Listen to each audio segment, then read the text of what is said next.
Owner Carly Ursay-Gordon is reflecting on her first season in control of the team. You're right to be frustrated with how the latter part of our season went. I'm pissed. We are all pissed. Every season is unique, and this season really was a tale of two seasons. She also confirmed that head coach Shane Steichen and general manager Chris Ballard will return next season in their respective roles. And the Indiana Pacers back at home tonight, hoping to snap a 12-game losing streak as they face the Cleveland Cavaliers at 7 o'clock Eastern Time. We have a check of traffic this morning with Jeremy Scott. And Jarrett, we're watching a lot of problems on the northeast side. We'll start with 465 southbound. You're crawling from the 69 interchange all the way over to 56th Street. Got a crash in the left lane, and mixed in with that is a crash in the two right lanes involving a semi at Fall Creek. Now, northbound, it's not a picnic either. You're heavy from before Pendleton Pike all the way over to just before Allisonville. NDOT now telling us that stall is a crash in the left lane. Because of the 69 southbound, heavy from 96th Street. Also seeing delays on 65 northbound as you're approaching the south split. Traffic is sponsored by ChumbaCasino.com. With over 100 online casino-style games, Chumba Casino is your destination for nonstop entertainment. No purchase necessary. VGW Group. Void where prohibited by law. See terms and conditions. 21+. I'm Jeremy Scott with traffic on the 5s. Follow us on X at WIBC Traffic. You ready to build your custom dream home? Check out Joyner Homes based out of Greenfield. See one of their model homes in person anytime. It is a great way for you to experience the customization and quality of a Joyner Homes custom-built home. Plus, you can meet with a new home specialist to learn about their building process. Available lots if you don't already have one. Find out about floor plans and where they build. Model homes are open 7 days a week from noon to 5, and walk-ins are welcome. Find out more at joynerhomes.com. Of all the times to buy new Lincoln, right now is the very best time at Tom Roush Lincoln. $9,000 off a new Lincoln Corsair, $9,000 off a new Lincoln Nautilus, or $9,000 off a new Lincoln Aviator. Your choice of any of these great luxury cars, $9,000 off. So come get that new Lincoln from Tom Roush Lincoln, where our family's been serving yours for over 53 years. Corsair stock number L25277, MSRP 5220. Nautilus stock number L25270, MSRP 57235. Aviator stock number L25246, MSRP 65165. See dealer for complete offer details. The forecast from the American Standard Heating Weather Center. A few areas of fog and drizzle this morning, otherwise cloudy, mild this afternoon. Today's high 54, partly cloudy and a bit colder overnight, a low down to 37. I'm Wish TV Storm Track 8 meteorologist Marcus Bailey, 93 WIBC. And I'm Jarrett Lewis on the level, on the go, and on WIBC.com. Rob is here, so is Ethan. It's Kendall and Casey. You're listening to Rob Kendall. When we talk about sending money somewhere, we're talking about printing the money because we have no money. And Casey Daniels. My government would never lie to me, would they? On 93 WIBC. Well, we told you yesterday it is the year of the listener. And as the year of the listener, we have a humdinger of a program for you today.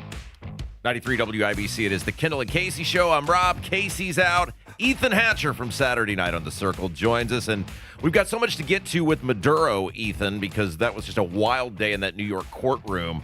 But coming up at 10 o'clock, we want everybody to stick around, because coming up at 10 o'clock, and we talked about this yesterday on the program, there is an issue that involves billions of taxpayer dollars on the line, and for some reason, until now, nobody's talked about it. It's this Mid-States Corridor project. I haven't even heard of this, Rob. I am really looking forward to this conversation because this is totally news to me, and it seems very important because if all the facts on the ground are true, this is a pretty big conflict of interest for the governor of our state, which I think voters have a right to know about. So Jason McGuire, and you got to tell everybody you know to tune in today at 10 o'clock because this is just a fascinating topic. And what it really reminds me of is last year when we broke the story. We didn't break the story, but we put it out sort of in the main here in central Indiana about Tom Kleinhelter, the Du Bois County sheriff, who was Mike Braun's close political ally, his friend, and how the sheriff of Du Bois County,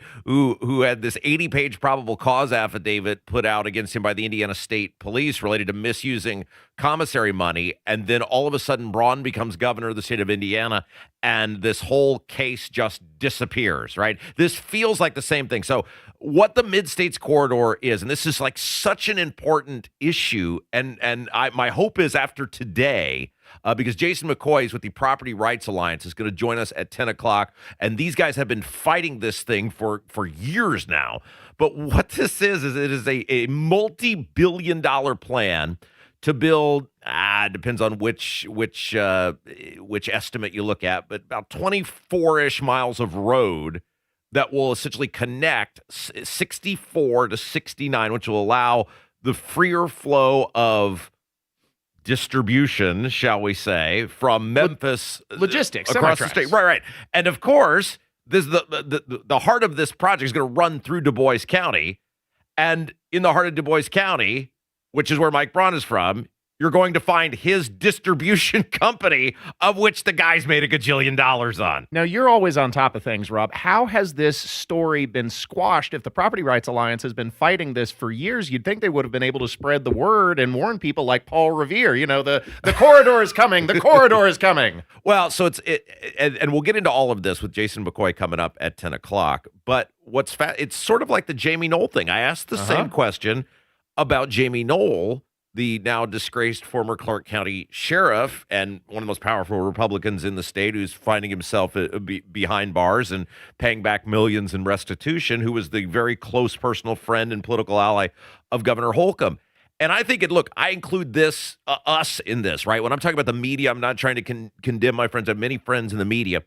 I just think there's so much going on here, and there's so few people left covering the actual news because of as these corporations have taken over and budget cuts, and there's just fewer and fewer people left who can even cover the stuff going on here.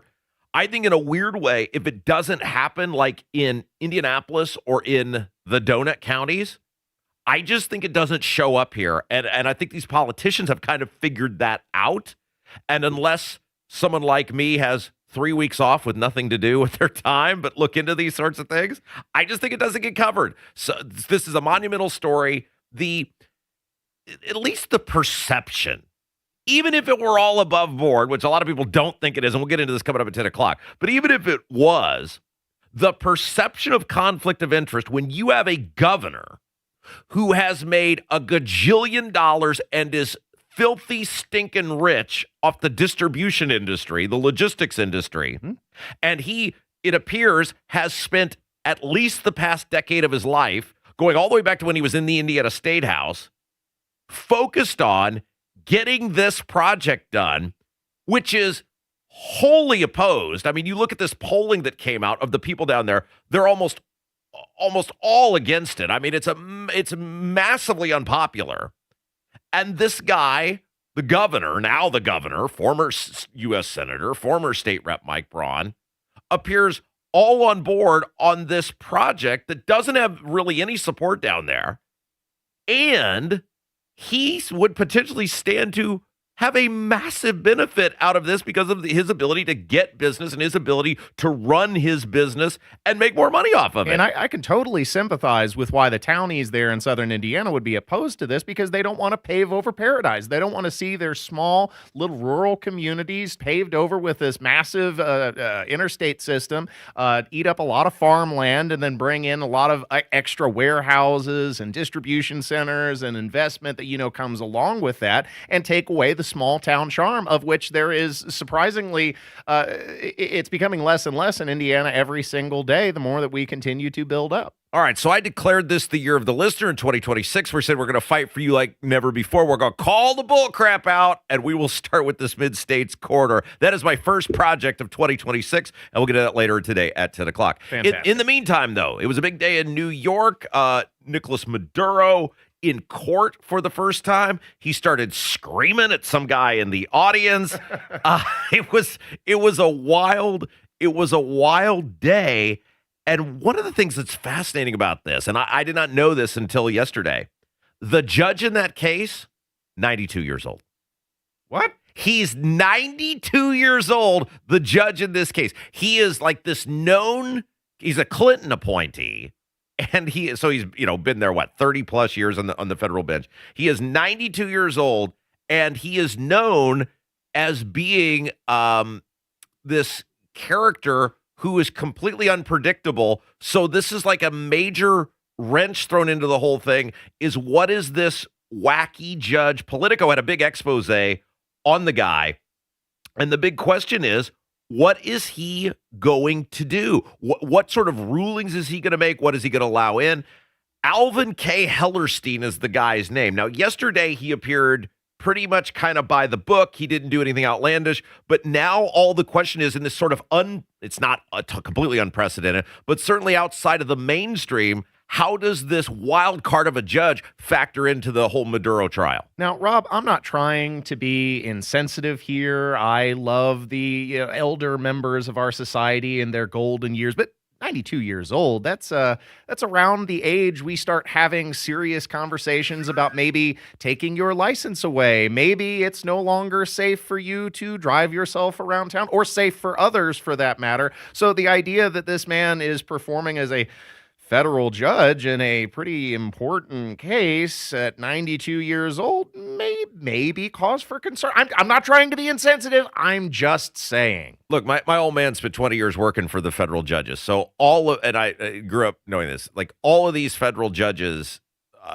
the egos of these guys, like every single one of them, right? They're a federal judge. Sure. They're some of the most powerful people in the entire country. There's only so many of them. So it's not like this is unique that, this is some federal judge who has a high opinion of himself. But I want to read you this quote from Politico. Politico had a fascinating article about this guy. This judge, is almost as interesting as the case itself. Again, Alvin Hellerstein is his name. Here's how one prosecutor described Hellerstein. Quote, "He's just old and old school and does things his own way and doesn't give a blank what anyone thinks about him," said another former federal prosecutor.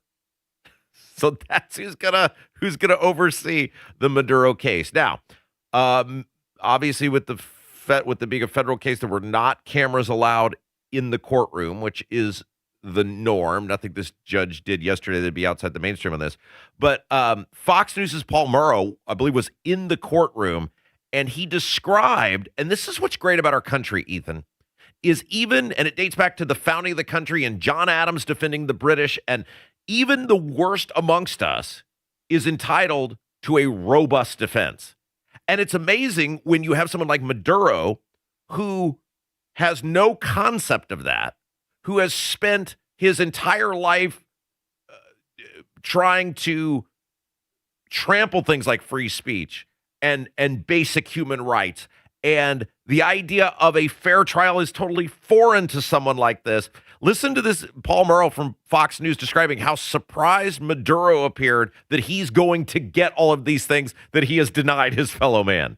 All of this stuff from the judge translated to him by an off-screen translator to ensure that he understood. He said he did. Interestingly, he said after the judge read him a version of Miranda rights and included the fact that he had the right to potentially be released on bail, Maduro said he was unaware of those rights. And it struck me that he's coming from a very different legal system, because it seemed like he had never even conjured the notion that he's entitled to an attorney, he may be able to apply for bail, and he has the right to to stay silent. He has the right that none of the material that he has said outside the purview of counsel necessarily has to come in. So it was interesting to see him sort of taking that in a system very different from the one I'm sure he's used to. Isn't that amazing about our country? That even the worst amongst us, we still give them every opportunity to defend themselves and have a robust, competent defense. And this guy who has spent his whole life being a total menace to society because his legal system, his version of the legal system is you go squish. I don't like you, you go squish. And here he is in our country after causing a lot of harm to our country, probably contributing to the deaths of many, many people in this country. And yet here he is getting all of these things afforded to him. It demonstrates the value of constitutional governance and the fact that these rights are still afforded to us and protected by that document that was incepted at our founding. And it goes to show why this country is the greatest country on earth. And despite the numerous name calling that people are engaged in, and it's a country full of racists and bigots, and yet they're foaming at the mouth to come here in droves precisely because of the rights that Constitution affords them. All right, let's take a break. When we come back, this is fascinating, watching the Democrats try to figure out how to handle Maduro, because they can't oppose bringing him to justice because Joe Biden and Kamala Harris put a $25 million bounty on the guy's head. But yet they can't support Trump either. We'll play you some great audio from yesterday of these Democrats trying to walk the tightrope. It's Kendall Casey Show, 93 WIBC. New Year's resolutions come and go. Big Ten wins, you earn those. Norton in the corner. Bingo! Big Ten basketball means tougher defenses, louder buildings, and zero margin for error. Coach Darren DeVries has the Hoosiers ready for the work. Our mindset has to be, regardless of shots falling, our defense has to keep us in the game. Up next, IU versus Maryland. Wednesday at 6:30. No fluff, no filler. Hoosier basketball on 93 WIBC. Hey, how would you like to get a 20% upfront bonus when you invest your money? Not only do you get a 20% bonus, you'll also get an annual return that's averaged nearly 10% for the past 10 years. Hey, it's Hammer Nigel. Discover how you could get an upfront 20% bonus plus an annual return that's averaged nearly 10% for the past 10 years. One more time, an annual return that's averaged 10% for the past 10 years. Learn more from the retirement guy that we trust, Bill Demery, right here in Indy. Give him a call, 317-648-5120. Get an upfront 20% bonus on your money and an annual return that's averaged nearly 10% for the past 10 years. Plus, you'll sleep well at night knowing it's backed by one of the largest insurance companies in the world. Bill Demery, 317-648-5120. That's 317-648-5120. Hey, what's up? Hammer here. Look, the holidays can be fun, but they can also clutter up your house. You got to get some of that stuff out of there. And this is where Rubbish Works come in. Whatever you've got, you point and they come and pick it up. It could be furniture. It could be a construction site. Maybe you just want to declutter. Rubbish Works, 317-207-2749, or go to rubbishworks.com. Use the promo code HAMMER to get $25 off and declutter that house. Hey guys, it's Rob for Wheat Grow Hair Indy. You know, champions just don't show up. They pick the right team to get the best results. And when it comes to restoring your hair, We Grow Hair Indy is that team. You know, 5 years ago, I made the choice to head over to We Grow Hair Indy, and every time I look in the mirror, I'm so glad I did. You know, guys at the top of their game, radio personalities, coaches, and well-known athletes have all trusted We Grow Hair Indy to restore their hair. Why? Because their results are permanent, natural, and speak for themselves. Here's what you do. You call today, 317-522-2995. 317-522-2995. Schedule a totally free, no-hassle, no-obligation consultation. Darren and the gang, the fine folks at We Grow Hair Indy, will take a look at what's going on top of your head and make some suggestions on how you can get your hair and your confidence back. Then it's up to you. In the meantime, see some other folks who have made the choice to get their confidence back by heading over to WeGrowHairIndy.com. 317-522-2995. 317-522-2995. Pizza's here. Oh, great. I'd love some, but I'm worried about my stomach issues. If you're worried about having diarrhea, gas, bloating, stomach pain, or loose, oily stools, it may not just be stomach issues. It could be a condition called exocrine pancreatic insufficiency, or EPI. With EPI, the pancreas doesn't release enough enzymes to break down food, but EPI is manageable. Use the symptom checker on identifyepi.com and talk to your doctor. That's identifyepi.com. Sponsored by AbbVie. Staples presents That Was Easy. This year, it was important for my business to start strong. Starting weak is not recommended. But first, I needed a lot of stuff for the office. Sounds like a shopping spree. I just went to Staples. They have great prices on everything, like ink, toner, printers, paper, and chairs. And now you can get up to 30% off select HP printers. Up to 30% off HP printers? Am I on a hidden camera show? No. Well then, let's go Staples. That was easy. Shop Staples in-store, online, or on the app. Ends 1/30 2021. Select models only. Make this your year. Looking for a new career in the high-demand fields of IT and cybersecurity? Attend classes live, online, or on campus. Go to mycomputercareer.edu and take the free career evaluation today. Financial aid is available to those who qualify. Call today or go to bwindow.com and receive up to 60% off plus 24 months, same as cash, with 0% interest. Because at B-Window, we mean business. We mean business. trust me.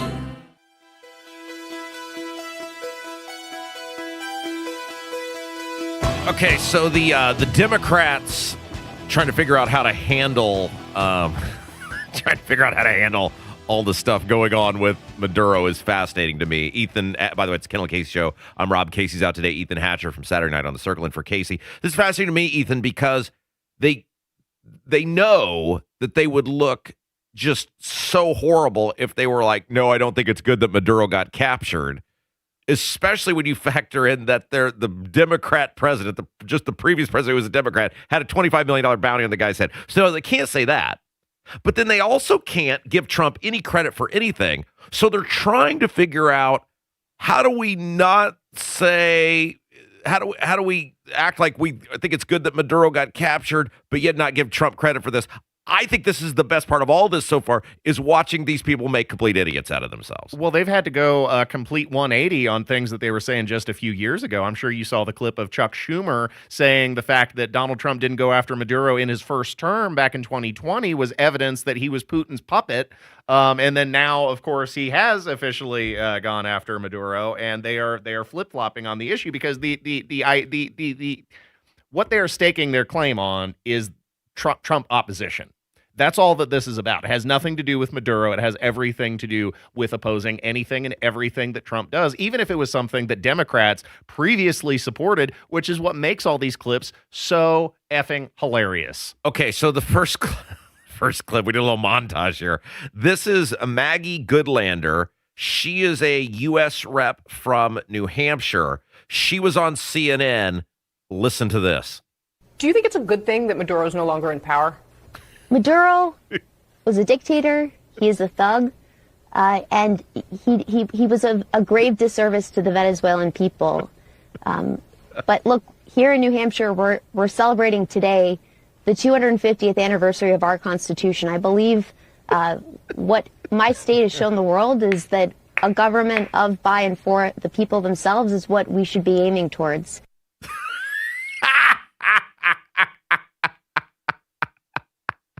She has no idea what to say. And this is why, and we talk about this on a local level, right? How the reason the Republicans behave so badly is because they can get away with it because the Democrats make themselves wholly unelectable. And when you hear an answer like that, and these people have such bad, what do we call it, Trump derangement syndrome or whatever it is, that they can't even say, that's freaking awesome that this guy is off the street.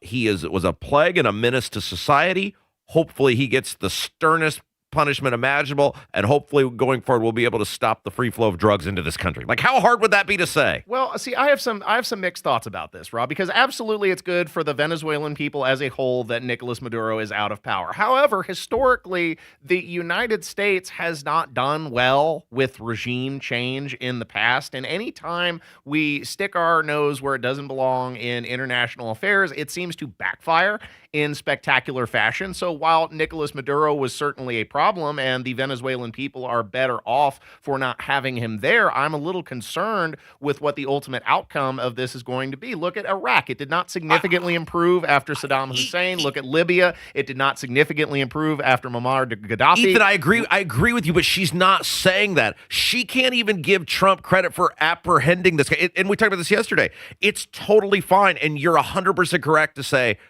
and we need to hear what's coming next because we don't have a great track record with this. But it plays out so bad when this guy who was a brutal killer and has contributed to the deaths of who knows how many Americans, and you can't even be like, yeah, glad he's done so. Oh, yeah, you're absolutely right about that. The Democrats are completely ridiculous nonsense characters, and I think everybody in this station and the audience is on the same page about that component of this. Okay, I want to get to this real quick. So Ted Lieu, what is he? He's still a rep, right? He did not get elevated to senator. California, yeah.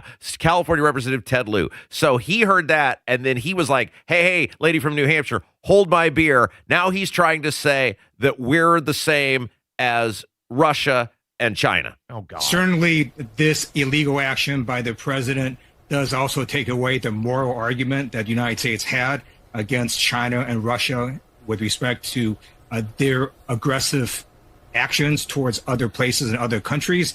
And it also weakens America if we were to view the world in terms of just hemispheres. The world is completely interconnected. And if you're going to enhance Russia in where it is, it's going to threaten Europe. And then if you're going to enhance China, it's going to threaten countries in the Pacific. So it's not good to view the world in just hemispheres. It is all interconnected. He sounds so this illegal action, right? As I said yesterday, we went by that until a long time ago. Obama did the same thing. Bush did the same thing. Biden did a bunch of like this idea of covert military action, direct strikes, whatever. We have all waved bye-bye to that. I'm not saying we should have waved bye-bye to it, but I'm saying time and again, the Congress has allowed the president to do stuff like this. And so you don't get when people hear this illegal action they just tune you out. You are just utterly ridiculous because the Congress never steps in and stops any of this. I'm curious what your thoughts are about the motivation for this action, because currently it's being couched in the drug argument that, there were lots of illegal drugs flowing through and from Venezuela to the United States that have resulted in the deaths of thousands of Americans across the country.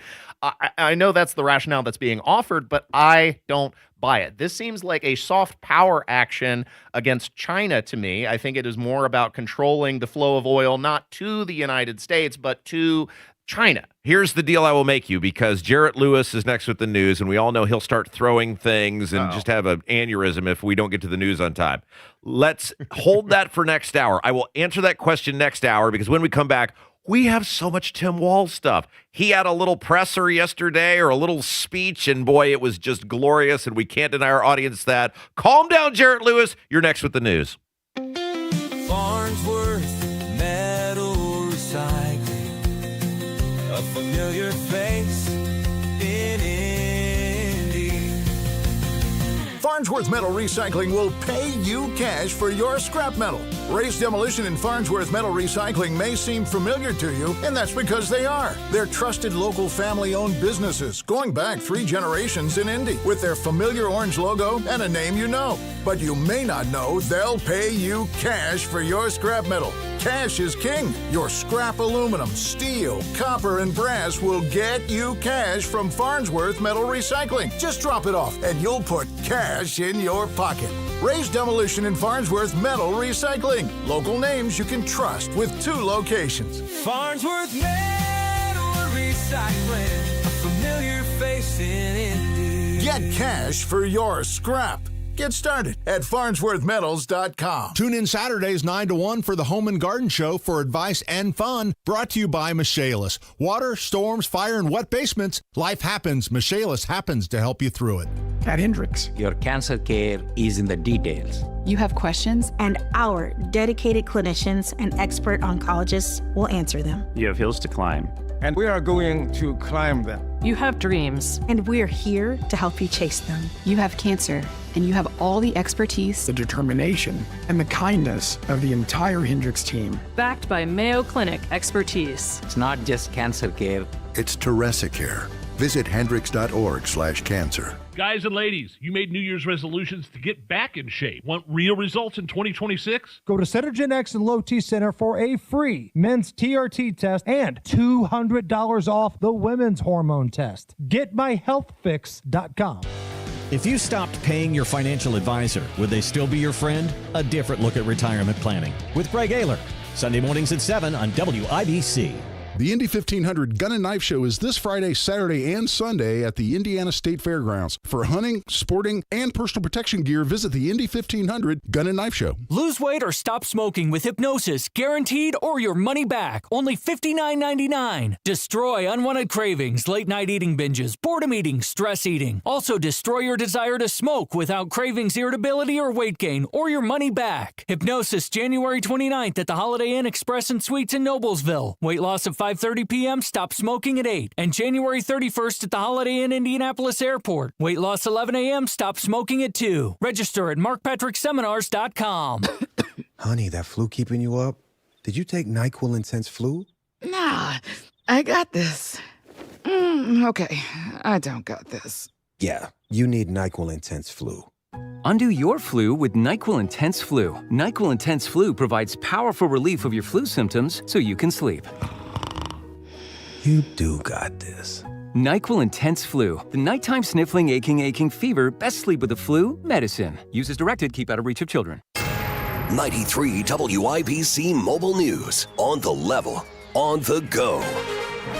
She's speaking out for the first time. I'm Jarrett Lewis. It's 9:34. Venezuelan opposition leader Maria Corina Machado is praising President Trump following the U.S. capture of deposed Venezuelan President Nicolas Maduro. In her first televised interview since Nicolas Maduro was captured by the U.S., Maria Corina Machado, who led a successful election campaign against Maduro in 2024, told Fox News' Hannity that she is willing to cooperate with the U.S. on oil drilling in her country. We will turn Venezuela into the energy hub of the Americas. We will bring rule of law. We will open markets. We will give security to foreign investment. Machado praised President Trump, who is not supporting her, saying on Saturday she does not have the respect to be the country's next leader. Fox's Tanya J. Powers reporting. Meanwhile, the military operation that led to the capture of Nicolas Maduro is facing backlash from some Republicans. Kentucky Senator Rand Paul chairs the Homeland Security Committee and sits on the Foreign Relations Committee. He joined Fox Business's Mornings with Maria, claiming he would vote in favor of a war powers resolution to prevent further military action, claiming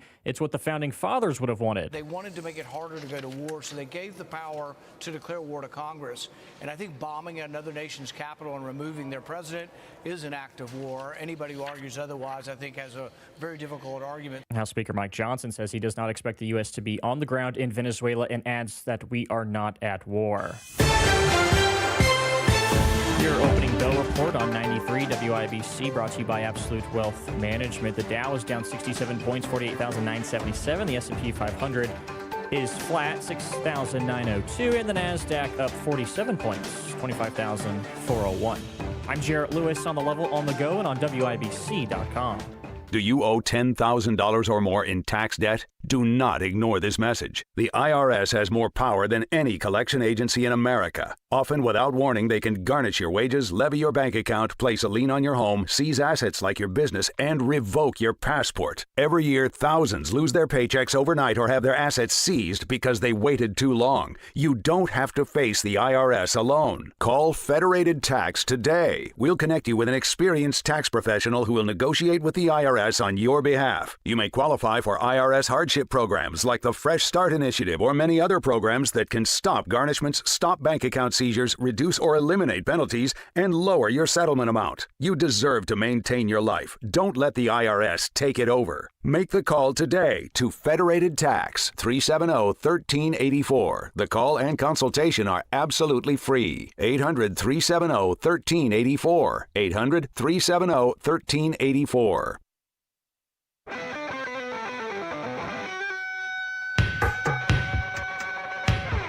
The Tim Walz stuff yesterday was outstanding, and we absolutely have to get into it. It's Kendall Casey show. I'm Rob. Casey's out today. Ethan Hatcher from Saturday Night on the Circle in for Casey. Stick around. Coming up 10 o'clock, we have this incredible interview coming up. Jason McCoy is with the Property Rights Alliance in Southwest Indiana, and he is going to be with us to talk about this issue that for some reason has not gotten the publicity up here that it certainly deserves, because it's going to potentially involve billions with a B, not millions, but billions of taxpayer dollars in an attempt to connect 64 to 69. And while that's a huge deal in and of itself, that potentially billions of taxpayer dollars are on the line, it's this perceived potential conflict of interest involving the governor, because the heart of this road is going to run through Du Bois County. And certainly, I don't think it would be a huge leap to say the biggest beneficiaries of this will be the transportation industry, of which Mike Braun has made a gajillion dollars off of. That's where his wealth came from. And then you factor in the idea that they can't do this without the federal government. Braun came out during redistricting and said, well, if we don't do redistricting, the federal government could take away our money and take away these projects. And he never said what it was. He never went into any detail on that. He totally freaked out on redistricting. If he'd have behaved that way on property taxes, we might have got it done, Ethan. And then you have this tweet that his lieutenant governor put out saying, yeah, the Trump administration totally told me and Braun that they were gonna take money from us if we didn't do what they want, and then deleted that tweet. And now people are looking around going, well, was he talking about this road that would seemingly benefit him and potentially make him tens of millions of dollars? This is a really potential to be a really nasty story. And I want to get it on everybody's radar up here because it sort of fits the MO of Braun, Ethan. It's a very important issue to consider, but my question to you is, are we fighting a losing battle here? Is it even possible to keep the government above board and squeaky clean when you're dealing with such fantastically large sums of money, like you said, billions of dollars with a B? Now, you have people who are willing to engage in corruption for far less sums than that, hundreds of thousands of dollars, millions of dollars. So when you're dealing with this level of potential self-enrichment, is it even possible to keep all of the actors in government above board when they stand to benefit personally from many of these actions? Yeah, so coming up 10 o'clock, we will have that interview. Don't miss it. This needs to be on your radar. You need to know about this. And it is the Year of the Listener. And as the Year of the Listener, we're telling you the things that you need to know about and how you're potentially getting screwed. All right, speaking of getting screwed, and look, you could say the people of Minnesota got screwed. It's really the taxpayers of the United States, because so much of this money, Ethan, came from the federal government that went to this daycare scam. And we talked about this yesterday on the show. This is why for 5 years I've been screaming about the Trump administration in 2020 and the Republicans who controlled the Senate. They always try to pin the inflation on Biden. And it's like, no. Yes, certainly he's a part of the equation, right? He was having annual deficits, but the Trump administration printed more money than Biden. And especially in 2020, a whole bunch of it, which has now come out, went to stuff like this daycare scam where they just threw money at the states, said, here, catch. And now they're feigning this outrage over the Minnesota daycare scam when you are the people that contributed to it. As fast as the money was being given out, it's almost impossible to keep track of where every penny of that was going. Look at the huge scam that the PPP loans turned out to be. Yeah, absolutely. All right, so Tim Walz came out yesterday, governor of Minnesota, former vice presidential candidate for the Democrats, and he announced that he is not going to run for re-election. Now, I want you to listen to these comments he made, because instead of doing the right thing, which is saying, I was in charge, I oversaw this money getting distributed, clearly this money was not going to the purposes it was expressed, we were not providing proper oversight, the buck rests with me, what any sort of decent person would say, right? Especially on something of this magnitude. We're not talking about $9 here. We're talking potentially, what was it, $9 billion. Listen to this. He blames the YouTuber kid that exposed this and the Republicans in Minnesota who have no power over anything, and Donald Trump, who's not in charge of Minnesota. He blames everyone but himself. Listen. But the political gamesmanship we're seeing from Republicans is only making that fight harder. We've got Republicans here in the state legislature playing hide and seek with potential whistleblowers. We've got conspiracy theorist right-wing YouTubers breaking into our daycares, demanding access to our children. We've got the President of the United States demonizing our Somali neighbors and wrongfully confiscating funds that Minnesotans rely on. It's disgusting and it's dangerous. Notice he doesn't say it didn't happen. He isn't saying, oh, this is being made up, it's being exaggerated, this is fake news.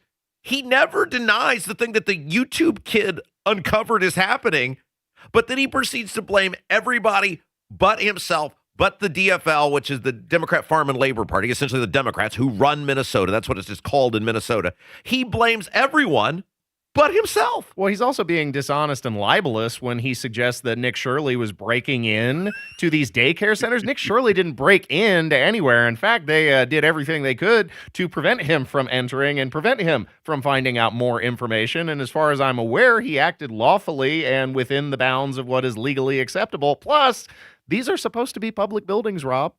Anyone from off the street can come into a daycare center and apply to be part of their services if they want, and they have children that are ready to enroll. So theoretically, he should be allowed to come into this public establishment. But we have to mention this again because what's happening in Minnesota is completely disgusting and everyone should be outraged. Mm-hmm. But when you look at if somebody were to do the same thing here in Indiana and they were to look at what happened with Medicaid in the state of Indiana under Eric Holcomb from 2024 until really the end of his term, and the amount of able-bodied people who were capable of working, who were thrown onto the Medicaid rolls because of, just like with this daycare stuff in Minnesota, all the money that was coming in from the federal government and all the money that was wasted on people who didn't want to get off their duff and go to work. Like, we sit on some phony moral high horse here in judgment of Minnesota because they did this. It's horrible.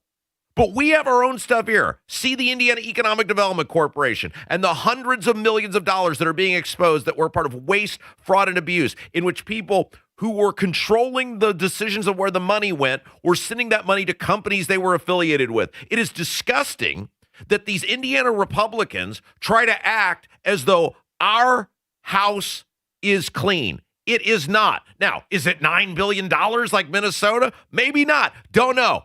But it's a lot of money, and it's our money, and they abused it just the same way as the people in Minnesota did. Well, it was about a ninth of the size of Minnesota's abuse, wasn't it? Didn't it lead to about $1 billion shortfall because of the HIP 2.0 Medicaid plan? And think about how many people are still probably on the program that shouldn't be. Sure. Now, they're making it harder for severely disabled children for their parents to get paid to take care of them. They screwed those people. But if you did an actual audit, you went in and went in and found out what was going on in that Medicaid program, you're going to find so many people who could get off their asses and go to work in this state who are choosing not to because they're being financially incentivized by getting free or $5 or $10 a month insurance. I think part of the reason why healthcare expenses have gotten so out of control for the average person is because of all this free money that is floating around that incentivizes these hospitals and healthcare institutions to grab as much as humanly possible. It's the same thing that has driven tuition costs through the roof as soon as the United States government nationalized student loans because it incentivized these institutions to no longer provide a quality education. That's not what it's all about. It's about getting as many warm bodies through the door as possible, and I think healthcare has worked the same way. All right, one more clip from Walls. Trader Timmy. He says he's very proud of Minnesota, and despite this little $9 billion discrepancy, the status quo is onward and upward. I'm on the job. I'm focused on making sure that we stay America's best place to live and raise kids. No one will take that away from us. I'm proud of the way we treat our neighbors. I'm proud of the way that we welcome people to this state. I'm proud of the way that we innovate, and I'm proud of the way that we are optimists for the future. No one's taking this away from us. Not the fraudsters, certainly not this president, not on my watch. Zero accountability, Ethan. None whatsoever. Not even acknowledging what happened. Not even saying this happened. If you want to try to spin it, you say something like, hey, our hearts were in the right place. We were trying to provide child care so parents could go to work. Clearly we screwed up. Clearly we made a mistake. He's putting it on everyone who had nothing to do with this, including the guy who exposed the story. They need to put a little asterisk behind that statement. Nobody can take this away from us. Asterisk because it's already gone. The money's already out the door, and they already burnt Minneapolis to the ground during the Summer of Love in 2020, and I don't think that city's ever fully recovered, as many leftist major metropolitans have not. All right, real quick, because I wanted to play this in case people think, well, Rob and Ethan are a couple radical right-wingers and they're just making it up. Here is former Biden official, Michael LaRosa is his name, and he was talking about walls, and even he's talking about, even a former senior member of Biden's staff was talking about how completely screwed up this is. I've been a little disappointed in how the governor has handled this from the beginning, by the way. He hasn't demonstrated the kind of contrition or humility that a executive officer, the executive of a state, should demonstrate when there is these prosecutions of what seems to be massive examples of government failure. State agencies, 6 to 7 state agencies that just clearly broke down and really betrayed the taxpayers with what could be $9 billion in fraud. And I haven't seen the humility and contrition from him that I would have liked to have seen from somebody who should be taking responsibility because it happened under his watch. This crap is happening everywhere in every state of the union. And if you think it isn't happening here, you're dreaming. Kendall Casey Show, 93 WIBC.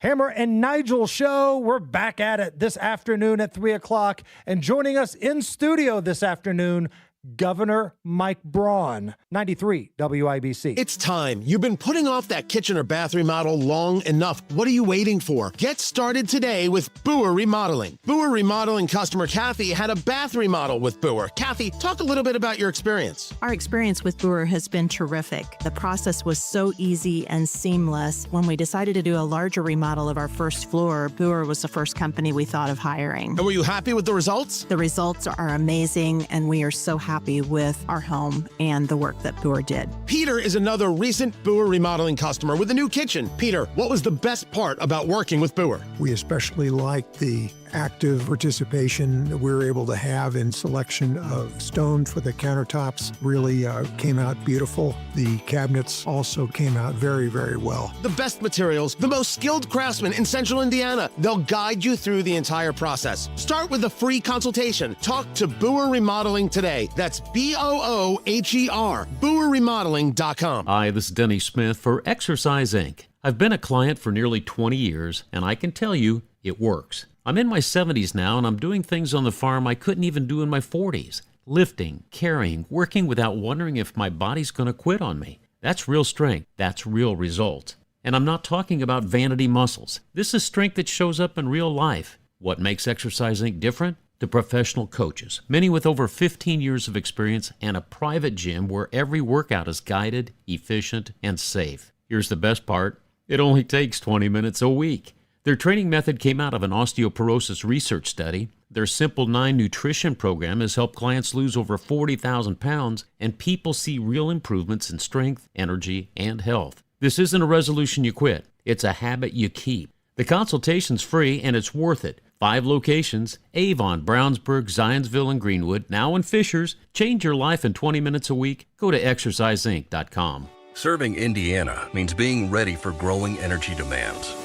At Duke Energy, we're adding more power to the grid and working on hundreds of local projects to make your energy more reliable. We've strengthened nearly 20,000 poles, updated more than 270 substations, and prevented hundreds of thousands of outage hours with self-healing grid technology, so your power can come back on faster than ever. That's the smarter energy future Indiana deserves. Paid for by Duke Energy shareholders. Pizza's here. Oh, great. I'd love some, but I'm worried about my stomach issues. If you're worried about having diarrhea, gas, bloating, stomach pain, or loose, oily stools, it may not just be stomach issues. It could be a condition called exocrine pancreatic insufficiency, or EPI. With EPI, the pancreas doesn't release enough enzymes to break down food, but EPI is manageable. Use the symptom checker on identifyepi.com and talk to your doctor. That's identifyepi.com. Sponsored by AbbVie. As a mom, comforting my family is what I do best. Vicks Vapor Stick provides soothing, non-medicated Vicks vapors in an easy-to-apply stick, and it dries fast, so there's no mess. I use it to comfort myself and my family. Thanks, Mom. Vicks Vapo Stick, soothing comfort for the whole family. And try Vicks Vapo Shower Max for steamy Vicks Vapors when you need more comfort for yourself. Use as directed. Casey and the Sunshine Band, live at Old National Center, January 23rd at 7:30 p.m. It's the ultimate throwback party. Get your tickets today at WIBC.com.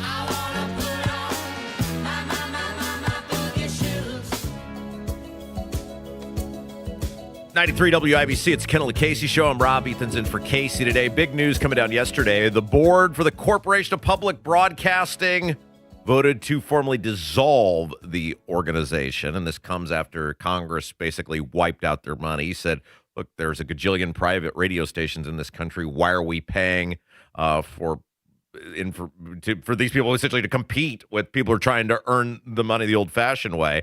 And I wanted to play this clip for you. It's from John Kennedy, senator from Louisiana, and he was talking yesterday on the Senate floor about why the Corporation for Public Broadcasting went down, got its public funding cut, and he's talking about because of their liberal bias on everything. I don't have a problem with these headlines. This is America. If you want to publish articles like this, which no person with a brain above a single-cell organism would call fair and balanced. If you're a news outlet and you want to publish this kind of stuff, that is your right as an American. We have freedom of the press. We have the First Amendment. You're not free in our country if you can't say what you think. You're not free in our country if you can't express yourself. I'm all for this, if that's what these outlets want to do. But I'm not for taking $500 million every single year and giving it to these stations to the exclusion of everybody else so they can do it. He's absolutely right. He's absolutely right. And there's many fine people locally who work for various public broadcasting outlets, and they do a nice job. And I hope they land on their feet, and I hope that their careers continue to thrive, because we need good people in the media. What happened to the PBS telethons? Because I thought they used to have these public funding drives, and at the end of every program, they say, and this program was brought to you by viewers like you. Through taking it from your taxes. Yes, okay. Absolutely. All right, we're going to take a break. Ethan's in for Casey today. When we come back, Jason McCoy from the Property Rights Alliance. He's going to join us, and we are going to talk about a story that I think could potentially, maybe after today it will, end up being front and center in Indianapolis media. It should be a story across the state. It is this multi-billion-dollar proposal to fund the Mid-States Corridor project to connect 64 to 69, and the part of this that you can't escape is how our governor, Mike Braun, might financially benefit from it. We'll talk about it. Coming up next, Kendall and Casey Show, 93 WIBC. Time now for the Retirement Report with Casey Weed. Megan Mozak here with financial advisor Casey Weed, founder and CEO of Howard Bailey Financial. Now, many people assume their taxes will automatically go down once they retire and stop collecting paychecks. Casey, is this a dangerous assumption? Well, Megan, lower taxes in retirement can be an absolute myth. Remember, up to 85% of your Social Security income could be taxed. Your traditional IRA and 401k income is 100% taxable. That's why it's important to find ways to reduce or eliminate your taxes where possible. Well, now is the time to start looking ahead and identifying your tax liabilities in retirement. We have a great resource to help our listeners today. We call it the Retire with Purpose Toolkit. You can get it today by calling or texting KIT to 888-494-5004. My team helped me put it together just for you, and it's complimentary. The center of it is a copy of my latest book, Job Optional. It has chapters on everything from taxes to Social Security to investments. We also include guides on other topics like long-term care and strategies for helping deal with a recession in retirement, among many others. So if you want to get this information in your hands today, just call or text KIT, K-I-T, to 888-494-5004. That's 888-494-5004. Take advantage of this offer and get your Retire with Purpose Toolkit today.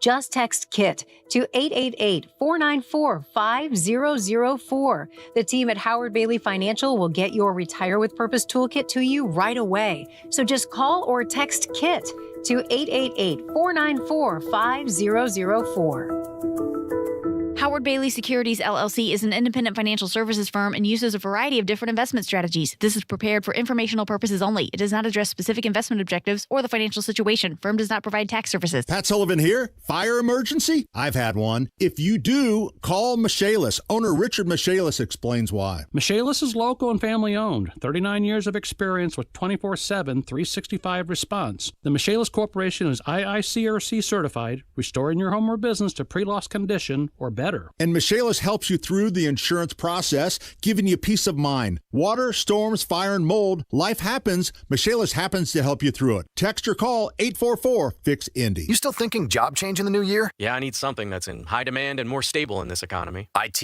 Yeah, cybersecurity, maybe even AI. That's what I did. Really? How? Went to My Computer Career. You don't need any prior experience, and you could start your new career in a matter of months. A lot of IT pros go to school there, too, to level up. Sweet. Are classes online or on campus? Both. Wow, I'll check it out. Thanks. Make this your year. Take the free career evaluation now at mycomputercareer.edu, an Elite CompTIA certification partner. Financial aid is available to those who qualify, including VA benefits. Hear that? That's Mike. He took ZQL Pure Z's, so now he's sleeping soundly on a Sunday night.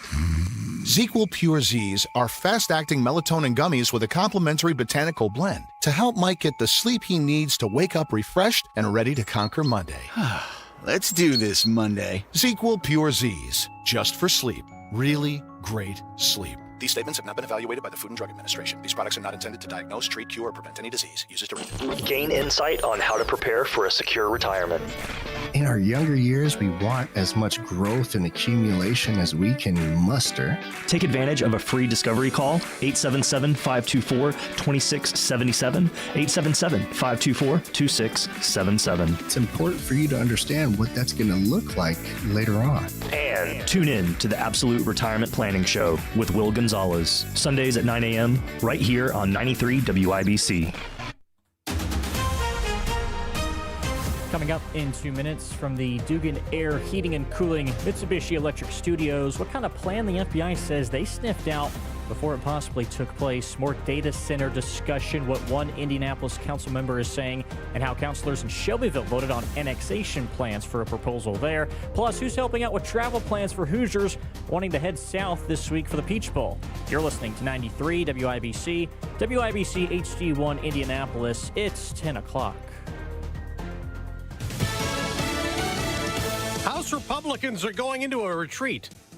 I'm Dave Anthony, Fox News, talking midterm 2026 election strategy, and President Trump's about to address them at the Trump Kennedy Center, but he might also talk about that U.S. operation that captured Nicolas Maduro. Remember, rank-and-file members of the GOP Republican Conference haven't gotten a briefing yet on Venezuela, so this is perfect timing. They'll have an opportunity to ask the president themselves. Fox's Aisha Hasni at the White House. There are plenty of people in the MAGA base that do not want U.S. involvement in foreign conflicts in foreign countries. So the president will likely talk about the fact that this is not a war. This is how he is putting it right now. Venezuela will also not have elections anytime soon, at least not immediately, because we have to, quote, fix the country first. More on Venezuela in a moment, but one other note about House Republicans. They are mourning a death. We have just learned Congressman Doug LaMalfa has died. He was only 65. He had represented California's 1st District since 2013. Back to Venezuela. Many Democrats oppose the U.S. operation that captured Maduro, who pleaded not guilty yesterday in federal court in New York to narco terror and other charges. Senator Jean Shaheen tells Fox it's good Maduro's out, but they're basing their strategy on a lot of unanswered questions and ifs about what's going to happen. All House lawmakers and senators will get a private Venezuela briefing tomorrow. A Hampton Inn is out. Hilton removing a hotel in Minneapolis from its system over an anti-ICE stand taken, not letting immigration agents check in. DHS says that hotel canceled those reservations for DHS officers after seeing their government emails. DHS posted a series of screenshots that appear to be from a Hilton email account on January 2nd. One of those emails saying, "We are not allowing any immigration agents to house on our property." Fox's Madeline Rivera. Opening statements are soon in Texas at the trial of a former Uvalde school police officer charged in law enforcement's slow response to the massacre there. America's listening to Fox News. 93 WIBC Mobile News. On the level, on the go. They sniffed it out before it possibly happened. Cloudy Tuesday morning, it's 48 in downtown Indy. Today's high around 54. I'm Jarrett Lewis. Here's what's trending at 10:02. Brought to you by Window Nation. The FBI revealing on Monday that it thwarted an ISIS-inspired attack planned at a central Indiana high school. The agency did not disclose the specific school involved in the incident. The student behind the plot was expelled from school and had access to firearms removed. The FBI did also not provide further details. While some counties across the state have paused data center development, the Indianapolis City County Council says it does not want to take that approach. Councilor Jesse Brown says instead, Encouraging developers to refrain from the activities that our constituents have told us are the things that bother them the most. So this was an attempt to let's all find some common ground, whether we're pro or anti-data center, but just asked for politely the worst of the worst abuses to be curbed. Brown says data center projects need clear transparency, arguing it was missing in the Franklin Township case. White, Marshall, and Putnam counties have since put moratoriums on new data center developments. Down in Shelbyville, most residents at the City County Council meeting on Monday said they are against a proposed data center coming from a real estate firm based in California. Here's what Connie Lindsay told Wish TV about what she thinks of the plans. It's not that we don't want progress in Shelbyville. We are very open to good progress, but we feel that the siting is wrong and that the data centers offer all kinds of environmental impacts as well as health and safety impacts. Council members ended up approving annexation plans on 429 acres for the project. The proposal now gets a look from the Shelbyville Plan Commission with a public hearing coming up tomorrow. Indianapolis Colts CEO Carly Ursay-Gordon says they will keep head coach Shane Steichen and general manager Chris Ballard on for next season, even with the team going 8-9 and missing the playoffs for the fifth straight year. She spoke at a press conference Monday saying the sense of urgency will be high heading into next season. And the Indiana Hoosiers are getting closer to their date with Oregon in the Peach Bowl on Friday. Running back Roman Hemby on how they've been able to put together complete games all season. Really just 4 quarters of us playing our game. You see the guys that we have up front, they work really hard. They make myself and Kalon's job really easy. And we just try to out-physical some of our opponents. We really want to make it a 4-quarter fight to where we kind of impose our will. And the Hoosiers beat Oregon during the regular season. Kickoff Friday night is at 7:30 Eastern. The staff at the Indianapolis International Airport says they're trying to make travel to the Peach Bowl easier for fans. A total of 13 nonstop flights will be available to and from Atlanta, with flights from Southwest, American, and Delta departing on January 8th and returning January 10th. I'm Jarrett Lewis on the Level, on the go, and on WIBC.com. Kendall and Casey back in 1 minute. Hammer Nigel here for Window Nation. I have Window Nation windows installed in my house. The cold air has stopped coming through. The warm air has stopped exiting the house because of my grade A Window Nation windows. Definitely check out their sale, windownation.com. Buy 4 windows, get 4 free. Window Nation, the best in the business, but don't just take my word for it. Check out their A+ rating from the Better Business Bureau. Check out their over 45,000 5-star reviews.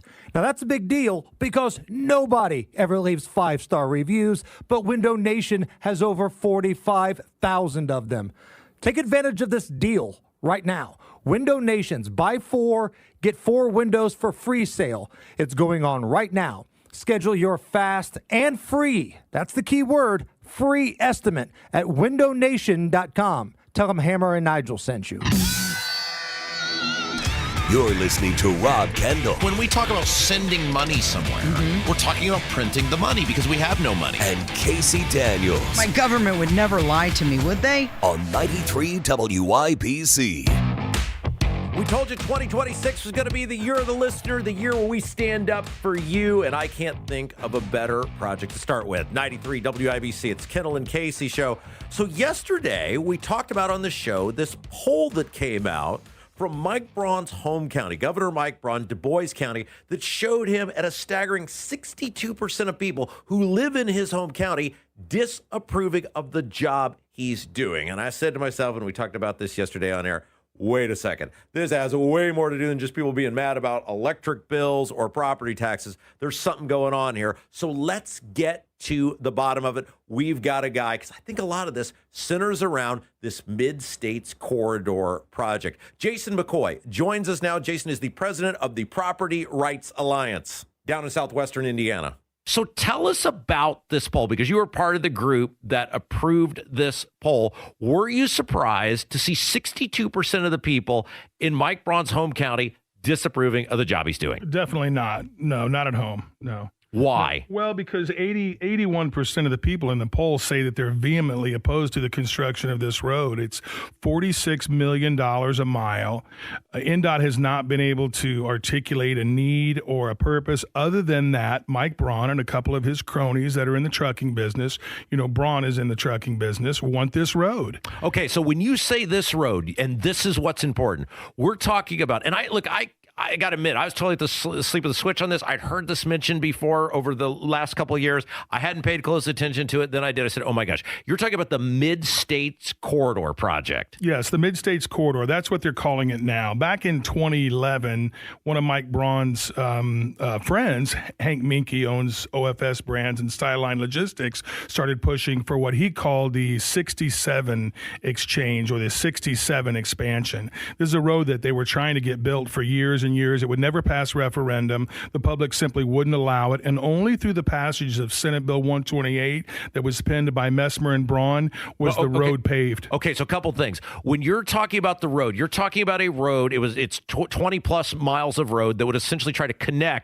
be a part of connecting 64 to 69, basically Memphis to Indianapolis, allowing Memphis to connect to Indianapolis. That's correct. Okay, and when you talk about Messmer, you're talking about now Congressman Mark Messmer, who was a state senator at the time. That's right. And Mike Braun was a member of the Indiana House of Representatives at one point in all of this. Actually, yeah. So it goes back before that. So when Messmer was a rep, Messmer went on to other political aspirations, and Mike Braun took his seat.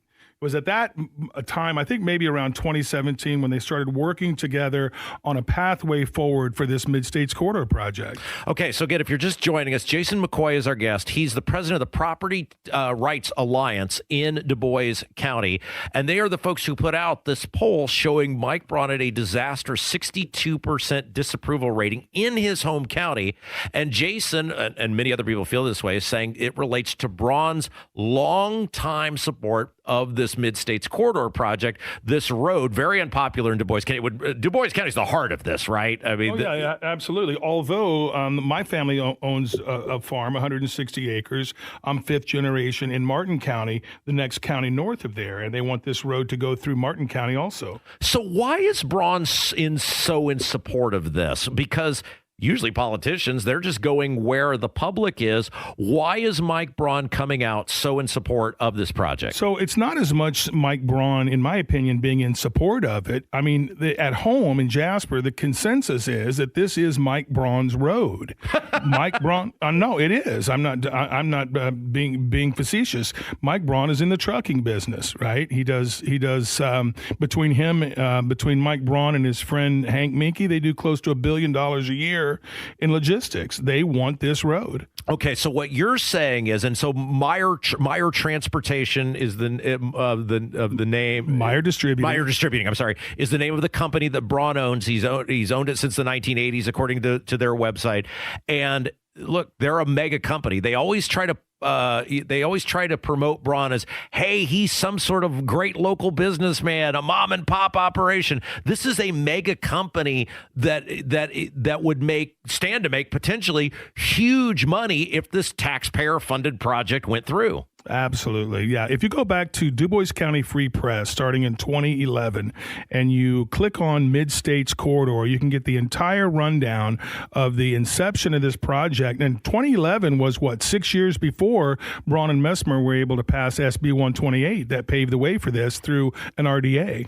Some people might be asking, how is this not a conflict of interest? Because if you own a certain company and that company's going to benefit and you're proposing using taxpayer dollars to do something, that sort of seems wrong to people. Have there been people down in Du Bois County who have pushed back on this, that the now governor, then state rep, was allegedly using his position to potentially further public policy that would help his company? For years, that's true. But in speaking with people around Du Bois County, even businesses on the square, people have said, we don't want this road. We don't think it's going to be good for our business. Any bypass around a town oftentimes devastates the local economy. But Mike Braun's used to getting what he wants. And if Mike Braun wants it, Mike Braun's going to get it. So, yeah, absolutely, people think that there's a conflict of interest, not just on the road and how it's being put forth, but things like the RDA, the appointment of specific people to the RDA, right?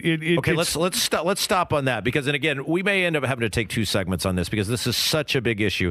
Again, if you're just joining us, Jason McCoy is our guest. He is the president of the Property Rights Alliance down in Du Bois County. We're talking about the Mid-States Corridor project because of this just horrible poll that came out showing 62% of the people in the governor's home county disapprove of the job that he is doing.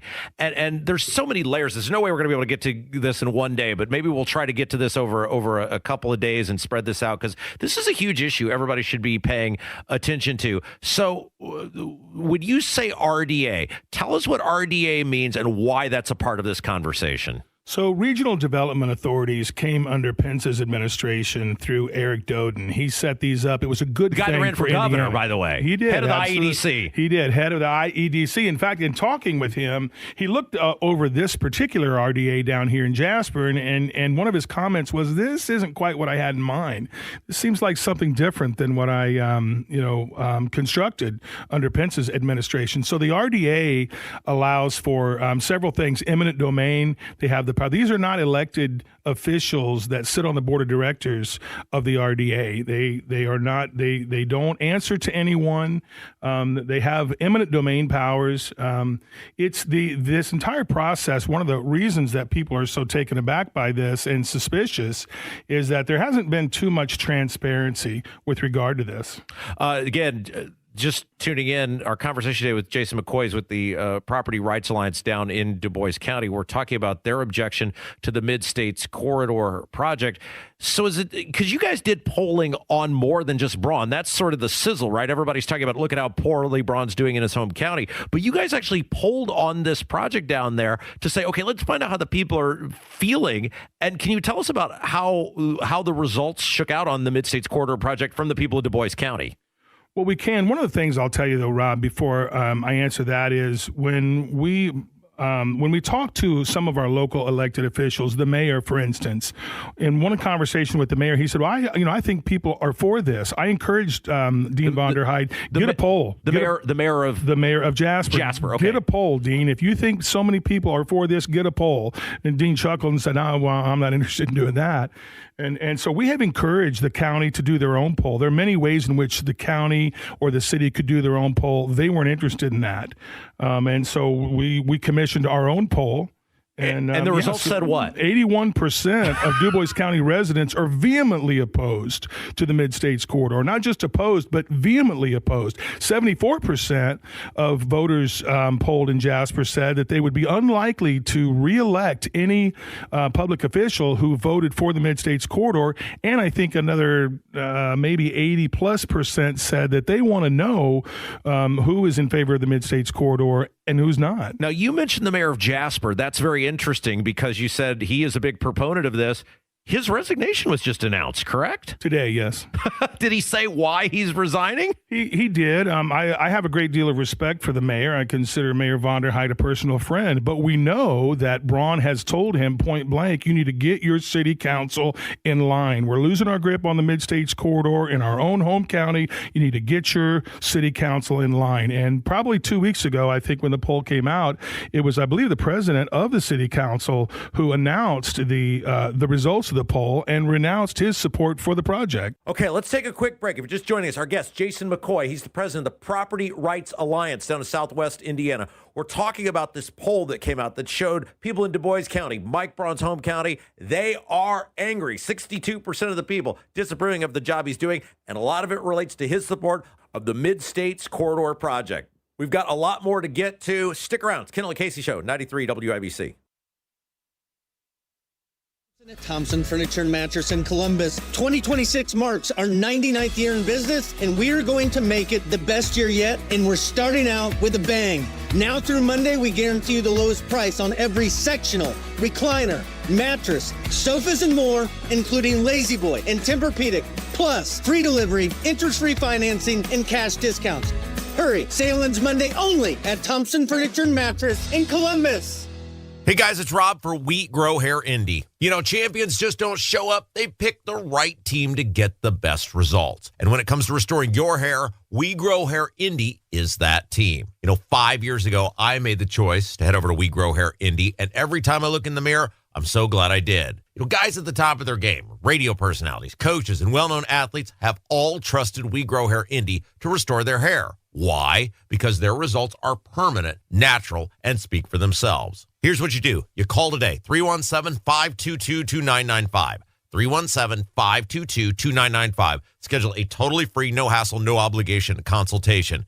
Darren and the gang, the fine folks at We Grow Hair Indy, will take a look at what's going on top of your head and make some suggestions on how you can get your hair and your confidence back. Then it's up to you. In the meantime, see some other folks who have made the choice to get their confidence back by heading over to WeGrowHairIndy.com. 317-522-2995, 317-522-2995. Cashback is not available on gas in New Jersey and Wisconsin. $5,000. That's the average amount of money people in the U.S. are now spending on gas in a year. $5,000. That's crazy. If you drive, you have to download Upside, the free app that gives you cash back every time you get gas. That's right. You can earn real cash back with Upside just by buying the gas you're already buying. You can literally start earning cash back today. I use Upside every time I fill up, and I've already made around $300. You're putting gas in your car anyway. Why not get real cash back? If you like free money, download Upside. I'm saving the cash I earn from using Upside to help pay for a vacation later this year. Download the free Upside app now to earn cash back every time you buy gas. Use promo code BREAK25 to get an extra 25 cents per gallon on your first tank. You can cash out anytime right to your bank, PayPal, or a gift card for Amazon and other brands. Just download the free Upside app and use promo code BREAK25 for a 25 cents per gallon bonus on your first tank. That's code BREAK25 for a 25 cents per gallon bonus. Hear that? That's Mike. He took ZQL Pure Z's, so now he's sleeping soundly on a Sunday night. ZQL Pure Z's are fast-acting melatonin gummies with a complementary botanical blend to help Mike get the sleep he needs to wake up refreshed and ready to conquer Monday. Let's do this Monday. ZQL Pure Z's, just for sleep. Really great sleep. These statements have not been evaluated by the Food and Drug Administration. These products are not intended to diagnose, treat, cure, or prevent any disease. Use as directed. Call today or go to bwindow.com and receive up to 60% off plus 24 months, same as cash, with 0% interest. Because at B-Window, we mean business. We mean business. trust me. I turned up, dead out of luck and strung out on the line. Mister, this hand I've been dealt keeps me coming up short each time. 93 WIBC, it's the Kendall Casey Show. I'm Rob. We're speaking with Jason McCoy. He's the president of the Property Rights Alliance. If you missed our first segment of the hour, we're talking about this poll that the group he's affiliated with did that showed 62% of the people in the governor's home county, Du Bois County, disapprove of the job Mike Braun is doing. And a lot of this that has come out is related to Mike Braun's support of the Mid-States Corridor project, and that is very unpopular in Du Bois County throughout a lot of southwest Indiana. And before we go further, Jason, I kind of just want to reset everything, make sure I've got this correct. So you've got Braun, who owns this Meyer Distributing, and essentially over the past decade, dating back to his time as a state representative, he has been pushing for this project to essentially help connect 64 to 69. And in the distribution business, he could potentially be making a fortune off this because of the ability now for his company to be able to move stuff and get more business out of this. Is that one of the major concerns people have over this? That's what we all believe here, yeah. And we all do consider that a massive conflict of interest and an abuse of government power and oversight. Okay. So let me run one more thing by you because we don't have any idea if this actually happened. But do you remember when Braun first started pushing for, in the middle of his push for redistricting, and he started freaking out, and he started saying, well, there could be punishments by the federal government if we don't do what they want on redistricting. Do you remember that? I remember it. I have insight into it. Okay. So then people are saying, well, what have you been told? What punishment could there actually be? And why are you behaving in the manner that you're behaving now? And I can't help but think, because can you give us an idea of what this project is actually going to cost? There's no way the state of Indiana could do this on their own, right? No, it's $3.4 billion is what they estimate now. That doesn't even include land acquisition, right? Acquiring land of people who have absolutely no intention whatsoever of giving it up, right? So you know that that's going to be very, very expensive. The last estimate was $3.4 billion. He needs federal funding for that. He can't get that built with state funding. There simply isn't enough money for that. There's also no reasonable way to justify that. He needs federal funding for that. So could a reasonable person potentially hop to the conclusion that when he was talking about some massive amount of funding that isn't going to show up, this is one of the projects front and center on the table, and that he's freaking out potentially about redistricting because he could lose this project that would benefit potentially him? You know, it's funny people talk about Braun being a Trump puppet. I don't necessarily see it that way. The way I see it is quid pro quo. Braun needs federal support for this.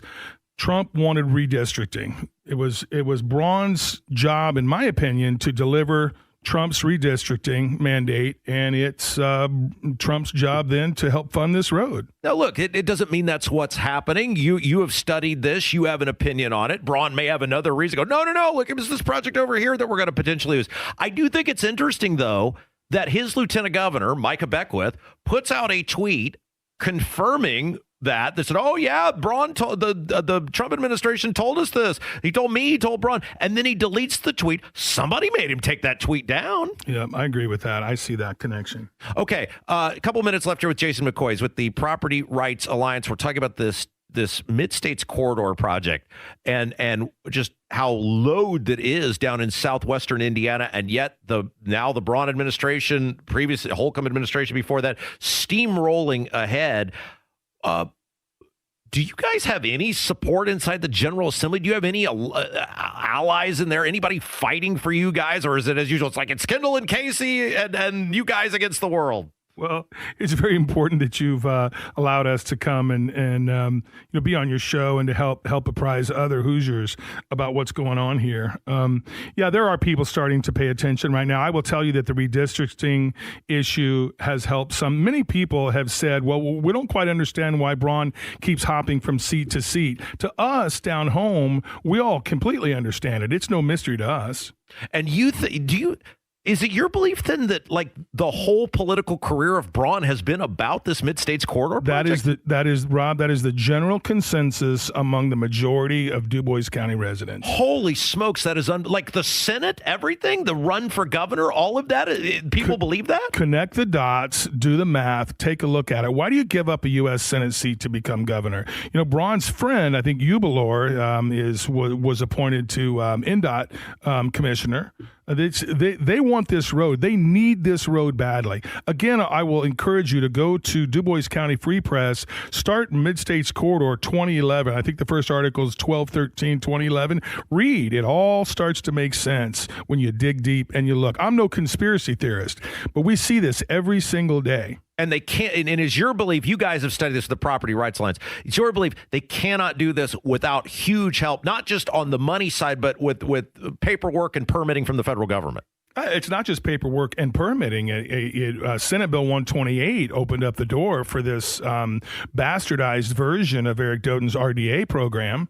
There's that. And why is and look, I'm guilty of this. And if you guys not put this poll out, I probably still wouldn't know about it. But luckily, I saw it and started looking into this. Why is the media? Because I felt the same thing about Kleinhelter. I felt the same thing about Jamie Knoll. Why is our media here not more on this? This is the sitting governor, and whatever the reality of this is, this seems like it's kind of a big story. It is a big story to us down there, right? There's 165 people were sued by Todd Rokita at the behest. The Attorney General for Indiana sued 165 Du Bois County residents who refused to allow Braun surveyors, the Lockmuller Group surveyors, to come on their property without proper notice, right? The statute dictates that they have to give proper notice. They weren't doing it. The Lockmuller Group surveyors said, well, the governor says we really don't have to do that, right? We've got the backing of him. We can show up whenever we want. Whoa. Wait a minute. The man of the people, Todd Rokita, he's putting the heavy hand of government on you poor people in Du Bois County because you told those surveyors, get off our land.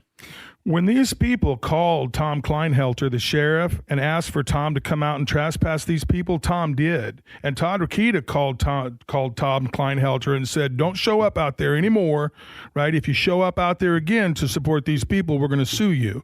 This is my understanding of it, Rob. This is a state police matter right now. And it just so happens, I don't think coincidentally, that Mike Braun's cousin is the state police commander there in Jasper. When these folks call the state police say, we don't have anybody to send you. So how are you guys doing? The Property Rights Alliance, you've partnered up with other people. You guys are fighting this. Where are we at now as it relates to the Mid-States Corridor? So one of the things that they need, that INDOT needs Jasper and Huntingburg and Du Bois County to assume all the maintenance costs for 231. We don't have enough money down there to take care of the roads that we have right now. 231 right now is maintained by the state, and they want us to assume responsibility for that. We can't do it, right? So right now, a lot of our local officials, elected officials, are under the thumb of this process. Again, I will reiterate, upon information and belief, Braun told Dean Vonderheit, our mayor, you get your city council in line. Dean couldn't do it because a lot of the elected officials now are seeing the writing on the wall, and they're saying, you know what, 81% of the people don't want this road. It's incumbent upon me to represent the best interest of my constituents. And now some of our elected officials are actually doing that. Okay, so what do you need from the people down the street from us at the State House? Because they're the ones who could really put a stop to this, right? Well, we need people to start paying attention, right? This whole specter of, Braun's the governor and he runs the show and he always gets what he wants. I don't think that that's the case. I think that people at the State House are supposed to run things. I think one of the reasons Mitch Daniels was able to get so much done was that he understood how to develop relationships with people. So when he needed something, he went to the Senate and he asked, and they obliged him. I don't believe that that's in our current governor's character to do that. I think he's used to doing what he wants. And if people want to learn more about what you're doing, maybe support you or maybe just get more information, how they do that? Please do. So, PropertyRightsAlliance.org. We have a meeting every other Thursday in Jasper. We're several hundred in numbers right now. We started off with about a half a dozen people who were concerned, who said, you know what, we're not really supposed to have to be, dealing with this. And so more and more people have got on board. Stop the Mid-States Corridor Coalition on Facebook is another one of our group's Facebook platforms, and there's a great deal of information on there as well. All right, Jason McCoy, Property Rights Alliance. Thank you, my friend. Thank you, Rob. 93 WIBC, it's Kendall Casey Show. Without an Advent clinic nearby, people suffering needlessly from chronic nasal congestion and sinus infections would be stuck with either Band-Aid or Sledgehammer solutions. Band-Aids are pills or nasal sprays, and they're not true solutions. Surgery is a sledgehammer, and that's what we're trying to avoid. Because most people don't need surgery for nose and sinus issues, nor do they want a 14-day recovery. Our unique Advent approach can, in 20 minutes in our office, open your blocked nose for good, with only 1-day recovery. I'm Advent founder Dr. Kandula. Outside of Advent's four walls, invasive surgery is what they'll recommend. But here you will find effective and convenient in-office solutions to help you stop the need for Band-Aids and avoid the sledgehammer. Go to adventknows.com to schedule your appointment, because Advent knows when you breathe well, you live better. AdventKnows.com. Most insurance accepted. Get the Dugan Air Premium Service Tune-Up for just $57. The Dugan Air experts won't just inspect, they will fine-tune your furnace to perfection with a detailed 27-point safety check. Plus, Dugan Air's no breakdown guarantee means you'll bask in comfort all winter long without worry. In Johnson County and South Central Indiana, experience the Dugan difference. Dugan Air is your American Standard Mitsubishi Electric Elite Ductless Pro dealer. Go DuganAir.com. Premium service, no shenanigans. It's Terry Stacy, and thousands of people start the year with good intentions of losing weight and getting in shape by spring. For over 22 years, Exercise Inc. has helped Hoosiers build muscle and lose weight and transform their health, which means creating lifelong habits rather than a resolution most of us don't keep. Exercise Inc. works, and the best part about it, it only takes 20 minutes once a week. Their unique training method was developed in an osteoporosis research study to help prevent bone mineral loss in older women. The women in the study got very strong in a short amount of time. When the method is applied to normal, healthy adults, both men and women get a lot stronger. Their Simple 9 nutritional program has helped their clients lose over 40,000 pounds since 2013. They've also seen their clients lower blood pressure, improve blood sugar, and get off prescription meds. Get started right now. Avon, Brownsburg, Fishers, Greenwood, and Zionsville. Change your life in 20 minutes once a week. Go to exerciseinc.com to request a free consultation. Serving Indiana means being ready for growing energy demands. At Duke Energy, we're adding more power to the grid and working on hundreds of local projects to make your energy more reliable. We've strengthened nearly 20,000 poles, updated more than 270 substations, and prevented hundreds of thousands of outage hours with self-healing grid technology, so your power can come back on faster than ever. That's the smarter energy future Indiana deserves. Paid for by Duke Energy shareholders. Lose weight or stop smoking with hypnosis, guaranteed or your money back. Only $59.99. Destroy unwanted cravings, late night eating binges, boredom eating, stress eating. Also destroy your desire to smoke without cravings, irritability, or weight gain, or your money back. Hypnosis January 29th at the Holiday Inn Express and Suites in Noblesville. Weight loss at 5:30 p.m., stop smoking at 8. And January 31st at the Holiday Inn Indianapolis Airport. Weight loss 11 a.m., stop smoking at 2. Register at markpatrickseminars.com. If Ernest Hemingway was alive today, would he say this to you? Shakespeare, Mark Twain, Edgar Allan Poe, all great writers. And after reading your book, I simply must add you to the list. Wait, you don't have a book yet. So make a free call to Page Publishing. Turn your book idea into publishing gold. 800-215-6818. 800-215-6818.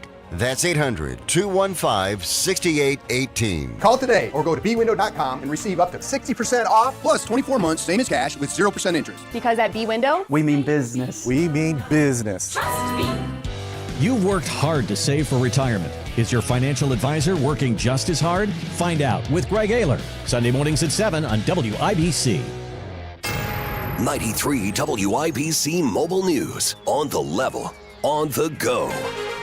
He's not trying to stick around. I'm Jarrett Lewis. It's now 10:33. Minnesota Governor Tim Walz announcing this week he will not be seeking re-election as the federal probe into fraud in his state continues. Fox's Alexis McAdams reporting from St. Paul. Yesterday, Governor Tim Walz here in Minnesota said he was going to make an announcement about 7 minutes and then walked out before anyone could ask him a question. If Republicans continue down the path of abusing power, smearing entire communities, and running their own fraudulent game at the expense of Minnesotans, I will fight back with everything that I have. But the White House tells me that Tim Walz should know that dropping out of the race for governor is not going to shield him from the consequences of his actions. Much of the fraud associated with money from federal COVID-19 support programs, those programs a source of widespread fraud across the country, with the Government Accountability Office noting more than 3,000 individuals, companies, and other entities have been charged with fraud-related crimes. Lawmakers in Washington, D.C. are beginning to receive closed-door briefings about the U.S. military operation in Venezuela over the weekend, which led to the capture of the country's president, Nicolas Maduro.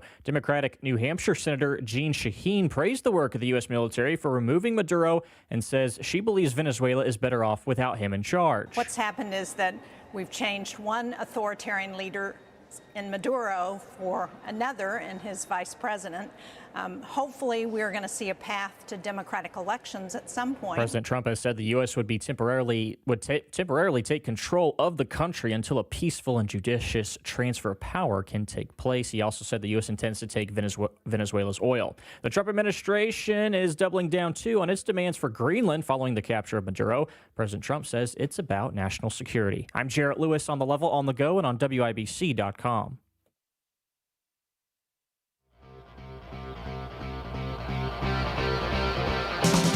Ethan, I have a very important question for you. Go ahead. It's Kendall Casey Show, 93 WIBC. I'm Rob. Ethan's in for Casey today. Woo. Before we get to this very important question, though, we have to point out Kurt Gerald's filling in for Kevin today, doing a fabulous job manning all the buttons. It's like a spaceship in there. I have no idea what any of the stuff does, Kurt. That is how I've described it since we started in this new building. It is a spaceship in front of me, and we are learning it every week as we go. And you're doing flawless thus far, so thank you for that, filling in for Kevin. Okay, Ethan, very important question. Now, yesterday, as we talked about on the program, I have dubbed this the Year of the Listener, in which this program is dedicated 24 hours a day, 7 days a week, the 9 to noon. I guess it's really only 3 hours a day, 5 days a week. But the 9 to noon, Monday through Friday, it is the Year of the Listener, and everything we are doing is about standing up for our listeners. And at the end of the program yesterday, I said, look, I'm willing to do that with this very valuable airtime because I think our audience is worth it. And I believe in our audience, and I will use what power I have or what influence I have to stand up for them. But I said we can't do it alone. We can't fight all your battles for you. And this year, unlike any other year, the listener, in the Year of the Listener, has to stand up for themselves. And so my question to you, Ethan, is what do you plan to do to contribute in the year of the listener? Well, that's your resolution, Rob. That's not my resolution. I'm not doing anything for the audience. No, Screw those people. What a great comeback, Ethan. My resolution is to repay my home equity loan that I maxed out doing the 4-bedroom house remodel that I've been working on for the last 2 years. That's my resolution. Boy, nobody kills a segment like you, Ethan. I give some big speech yesterday about we're going to storm the Bastille. We're going to do it like never before. Ethan, how are you going to help? I'm going to pay off my home equity loan. Thanks. Be sure I'm going to stave off bankruptcy so I can continue to come in and be a part of this wonderful station, Rob. By doing my day job as landlording, it facilitates my ability to come in and entertain all of you fine people on the radio, because without that, I would not be here, because being here does not pay enough to pay the bills. I have to have another job, and in order to do that, I have to pay those bills. Do you see how this system works, Rob? Everyone be sure to check out Saturday Night on the Circle, 7 to 9, Saturday nights. If Ethan gets his home equity loan paid off, he might be there standing up for you. But maybe not. We wish him the best. All right. Well, I was hoping there would be some big thing where you were going to be like, yes, like never before, I'm going to engage with the audience. I'm going to be asking them to send me their trials and their tribulations, and I will be the voice of them on the weekends.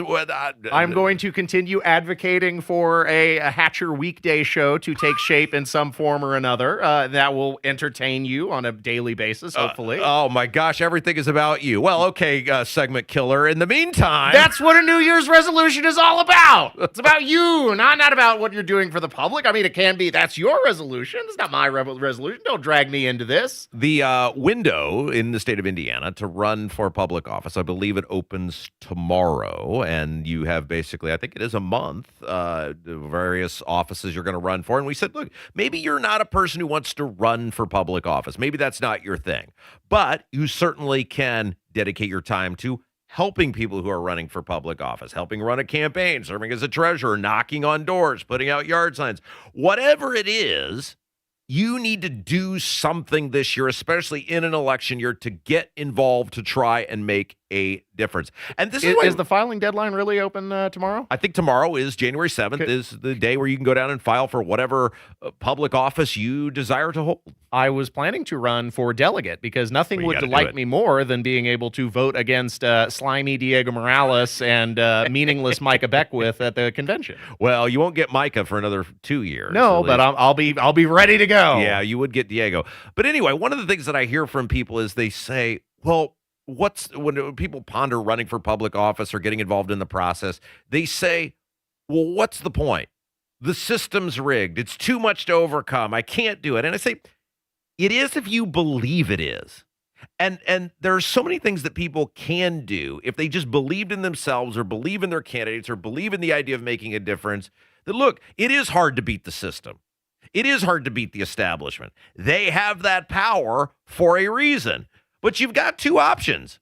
You can sit around and keep bitching and paying off your home equity loan like Ethan, or you can say enough is enough, and for one time in my life, I'm going to do something different than I've always done, and I'm going to try at the very least to make these people earn it, to shake up the system, and I may be outmanned, I may be outgunned, I may be outfunded, but darn it, I'm going to finally get involved in this process. And one of the great success stories of this, and people, longtime listeners of this program know, one of the people that I think he's not only one of the most interesting people in the history of politics in this country, but in the history of the country, period, is Jesse Ventura.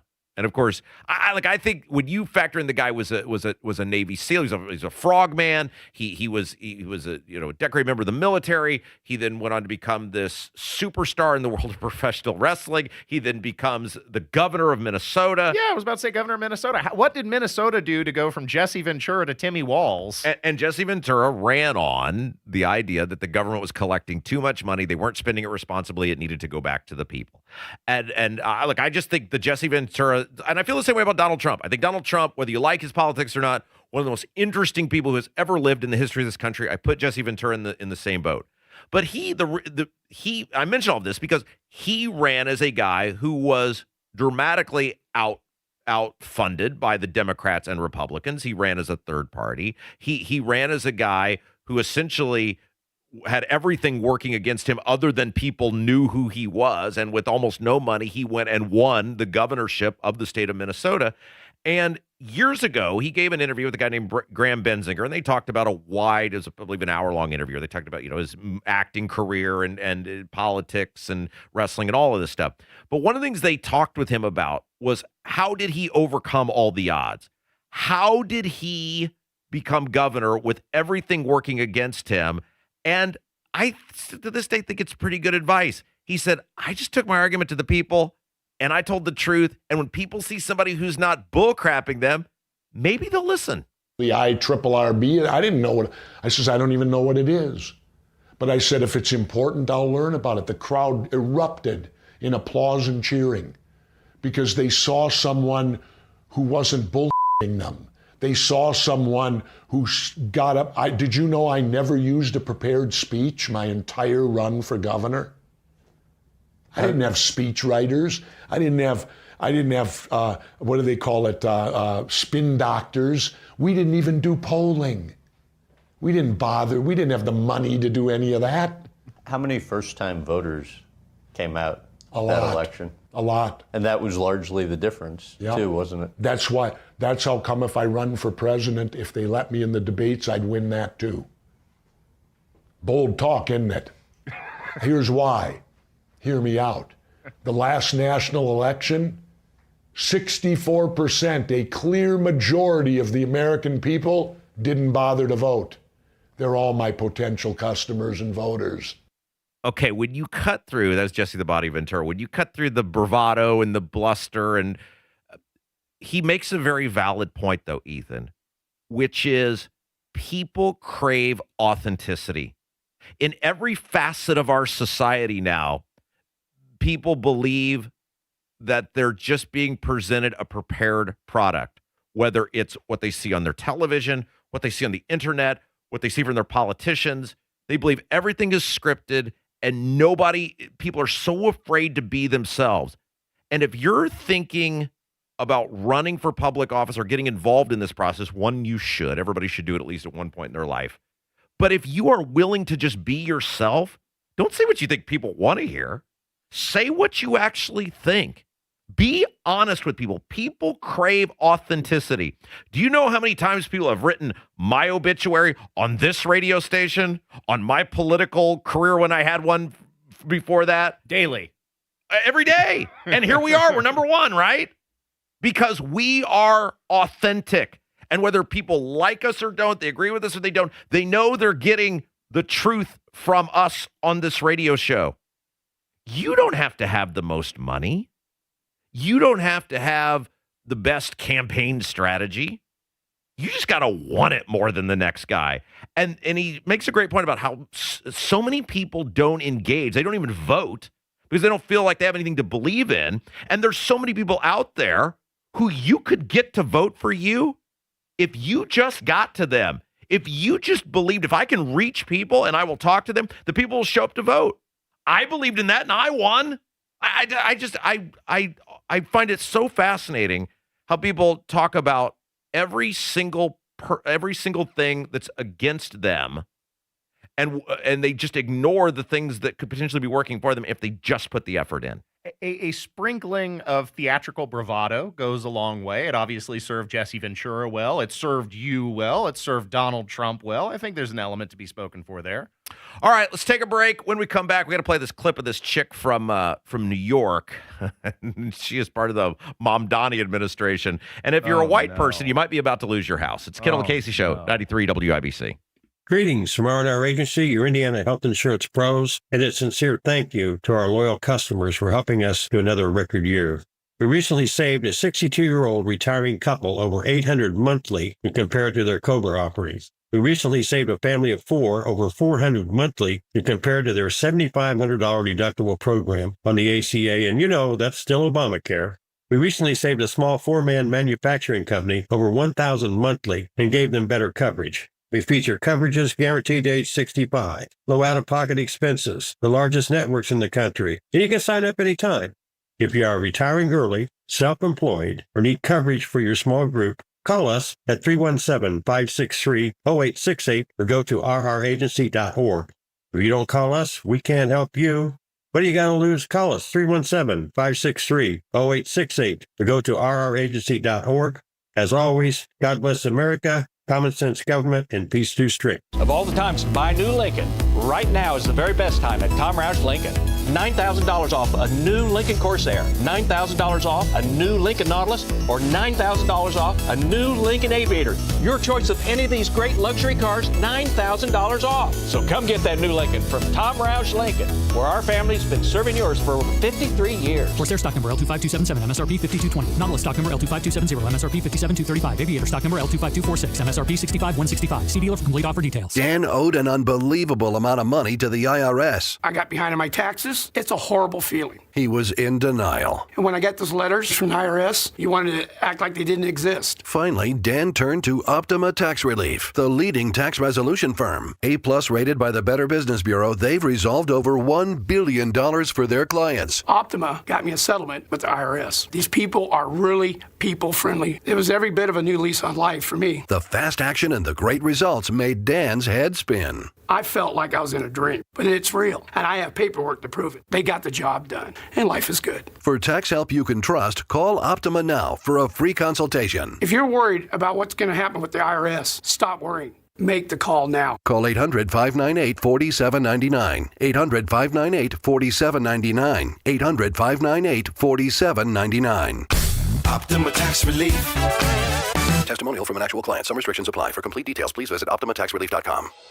Hey, this is Spencer Thompson at Thompson Furniture and Mattress in Columbus. Here are just a few hot buys going on in January. Lift chairs starting at $5.99. Lazy Boy recliners starting at $4.99. Queen Tempur-Pedic mattresses, $71 per month. Smith Brothers sofas, $18.99. Up to 25% off all outdoor furniture. Reclining sofas starting at $6.99. Sale ends Monday. Free delivery. Thompson Furniture and Mattress in Columbus. It's a new year. Ready for a fresh start or career reboot? At My Computer Career, prep for a more recession-resistant future in the high-demand fields of IT, cybersecurity, in months, not years, including AI. Whether you're starting out or switching careers, no prior training is needed. Attend school online from home or on campus. Go to mycomputercareer.edu to take the free career evaluation today. mycomputercareer.edu, an elite CompTIA certification partner. Financial aid is available to those who qualify, including VA benefits. Welcome back to Winter Hack Radio, the place for clever hacks to survive the season. Icy driveway? Well, try spreading sand or birdseed to help with traction. Snowy puppy paws? Well, grab a whisk, brush it off, done. Catch COVID-19? Well, just get... Actually, there's no hack for COVID-19. But if you test positive, prescription medications for COVID exist. Ask your doctor if they're right for you. Visit PfizerForAll.com to learn more. Sponsored by Pfizer. It all comes down to this, folks. Yep, the entire season is on the line. But my throat has officially thrown in the towel. Sounds like you need Vicks VapoCool drops. They're max strength and vaporize sore throat pain. Whoa! These VapoCool drops hit fast. Speaking of fast, did you just see that play? Yeah, he vaporized that ball. That pun should have come with a penalty. Vaporize sore throat pain with Vicks VapoCool drops. Use as directed. Mark your calendar for January 24th at the Hyatt Regency for a night of insight and flair with Tony Katz. Trump 1 year later. VIP and GA tickets are available. WIBC.com for more info. Presented by Defiance Beef Company, Premier Arms and Chimney Solutions.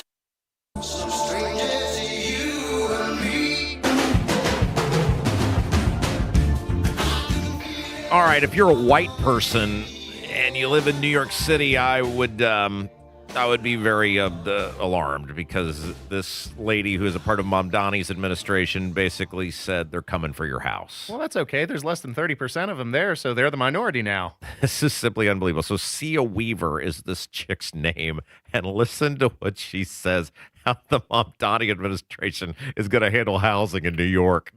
I think the reality is that for centuries we've really treated property as an individualized good and not a collective good.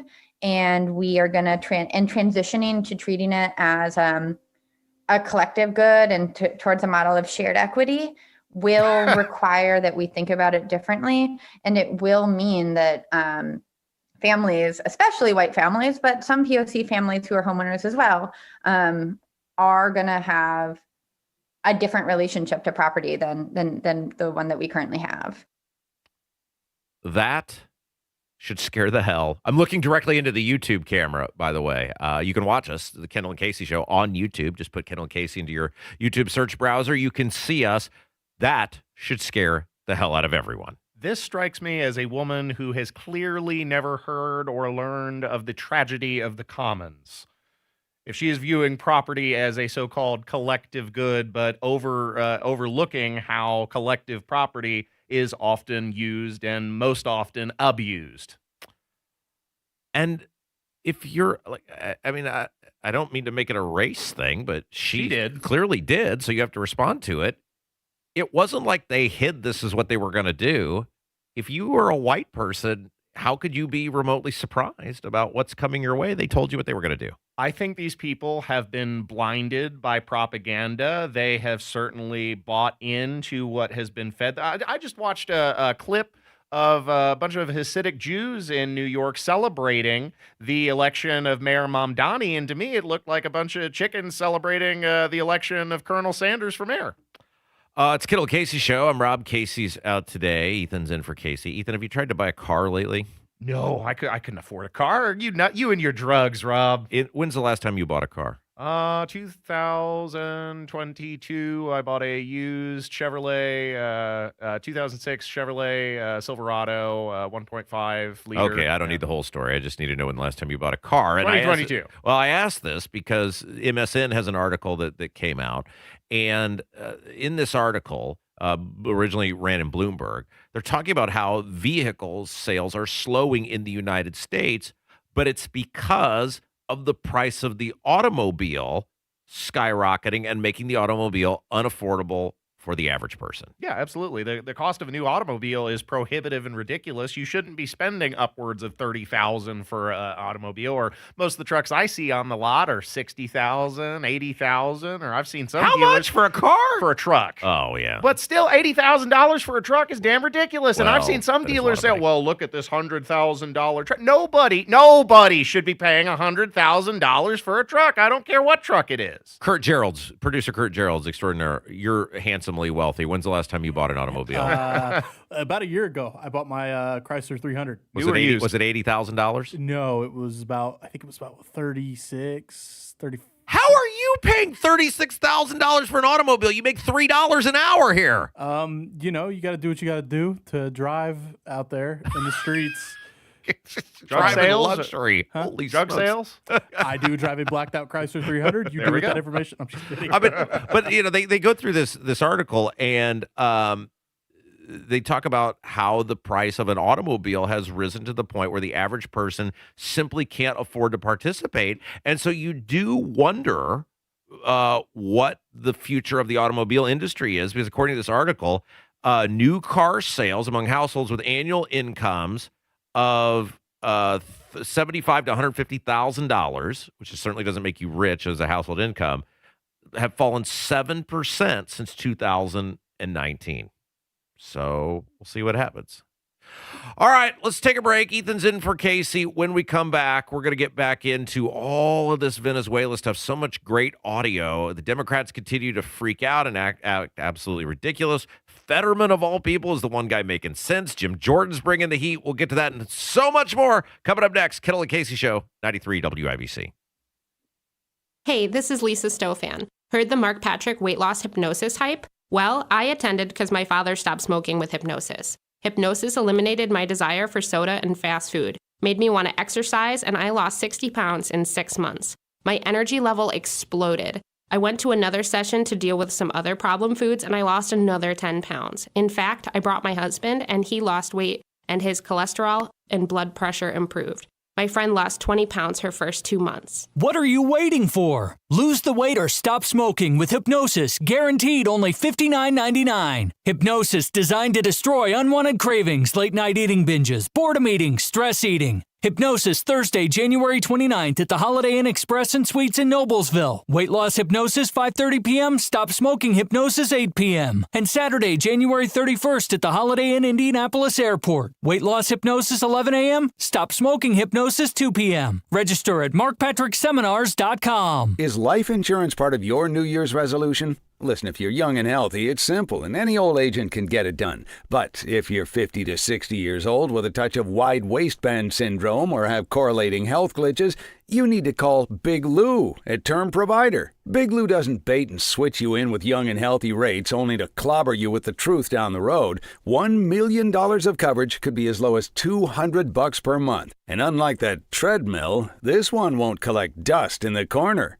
Call Term Provider, speak with Big Lou, and find out how much he can save you on your new $1 million life insurance policy. Start this year off with peace of mind by calling Big Lou at 800-777-1979. 800-777-1979. Remember, Big Lou's like you. He's on meds too. For affordable term life insurance, call 800-777-1979 or biglou.com. Guy Relford here. Time again for the Indy 1500 Gun and Knife Show this coming weekend at the State Fairgrounds, Friday, Saturday, and Sunday. There's never been a more important time to exercise our rights as true Americans. It's the Indy 1500 Gun and Knife Show. See the best in sporting, hunting, and personal protection gear, plus great displays of Americana. Come see us this weekend at the Indy 1500 Gun and Knife Show, Friday 2 to 7, Saturday 9 to 6, and Sunday 9 to 4. It's the Indy 1500 Gun and Knife Show. See you there.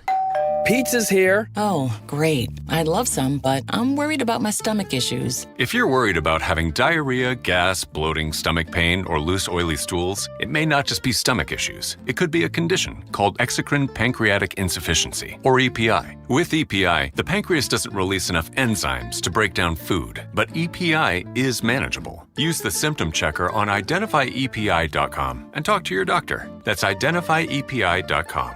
Sponsored by AbbVie. As a mom, comforting my family is what I do best. Vicks Vapor Stick provides soothing, non-medicated Vicks vapors in an easy-to-apply stick, and it dries fast, so there's no mess. I use it to comfort myself and my family. Thanks, Mom. Vicks Vapo Stick, soothing comfort for the whole family. And try Vicks Vapo Shower Max for steamy Vicks vapors when you need more comfort for yourself. Use as directed. Call today or go to bwindow.com and receive up to 60% off plus 24 months, same as cash, with 0% interest. Because at B-Window, we mean business. We mean business.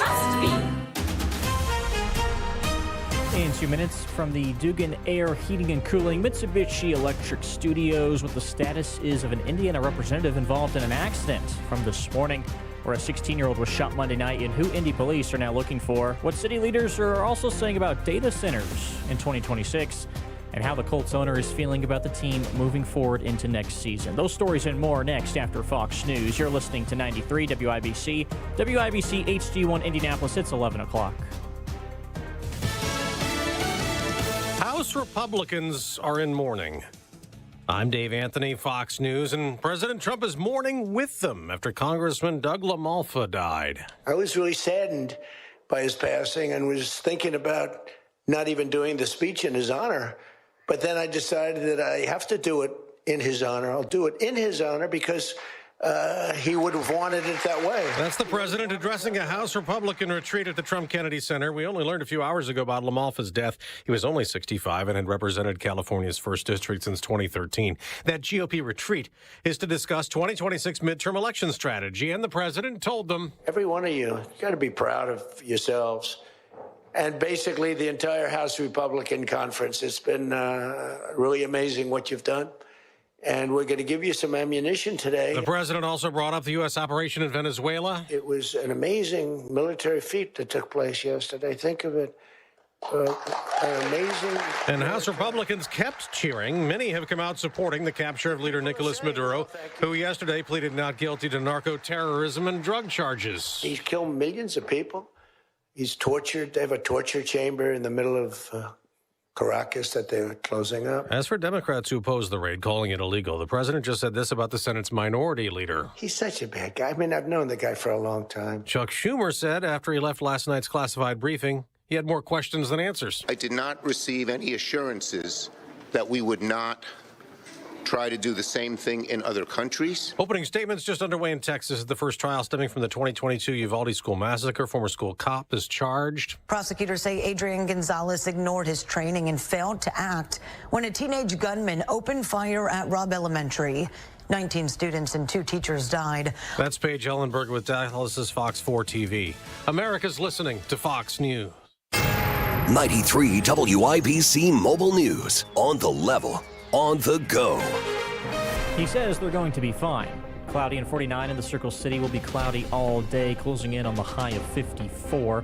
I'm Jarrett Lewis. Here's what's trending at 11:02. U.S. Representative Jim Baird is in the hospital after he and his wife were in a car accident. President Donald Trump confirmed the news during a speech this morning. And I also want to send our best wishes to Congressman Jim Baird and his wife, who are recovering from a car accident. They're going to be okay, but they had a pretty bad accident.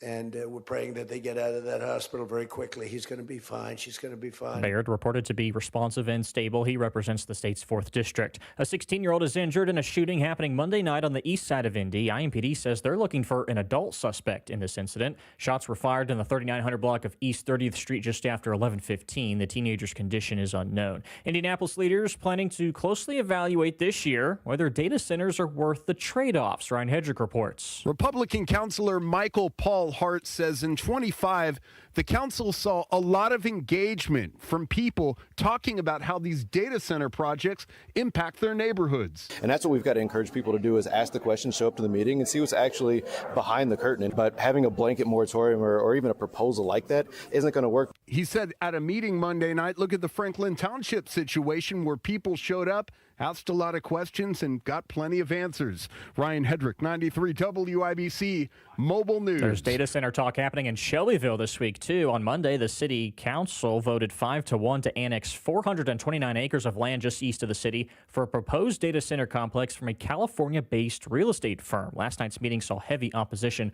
from residents. The Federal Bureau of Investigation says it stopped an ISIS-inspired attack from happening at a school in central Indiana.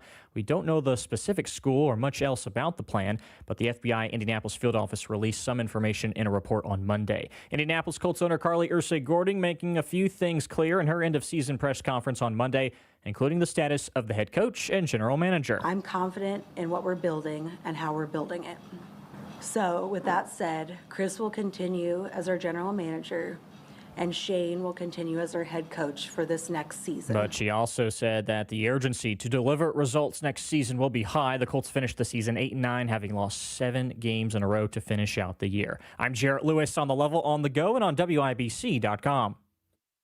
Hey, how would you like to get a 20% upfront bonus when you invest your money? Not only do you get a 20% bonus, you'll also get an annual return that's averaged nearly 10% for the past 10 years. Hey, it's Hammer Nigel. Discover how you could get an upfront 20% bonus plus an annual return that's averaged nearly 10% for the past 10 years. One more time, an annual return that's averaged 10% for the past 10 years. Learn more from the retirement guy that we trust, Bill Demery, right here in Indy.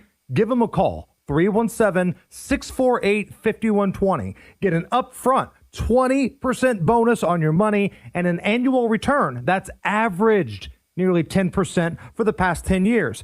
Plus, you'll sleep well at night knowing it's backed by one of the largest insurance companies in the world. Bill Demery, 317-648-5120.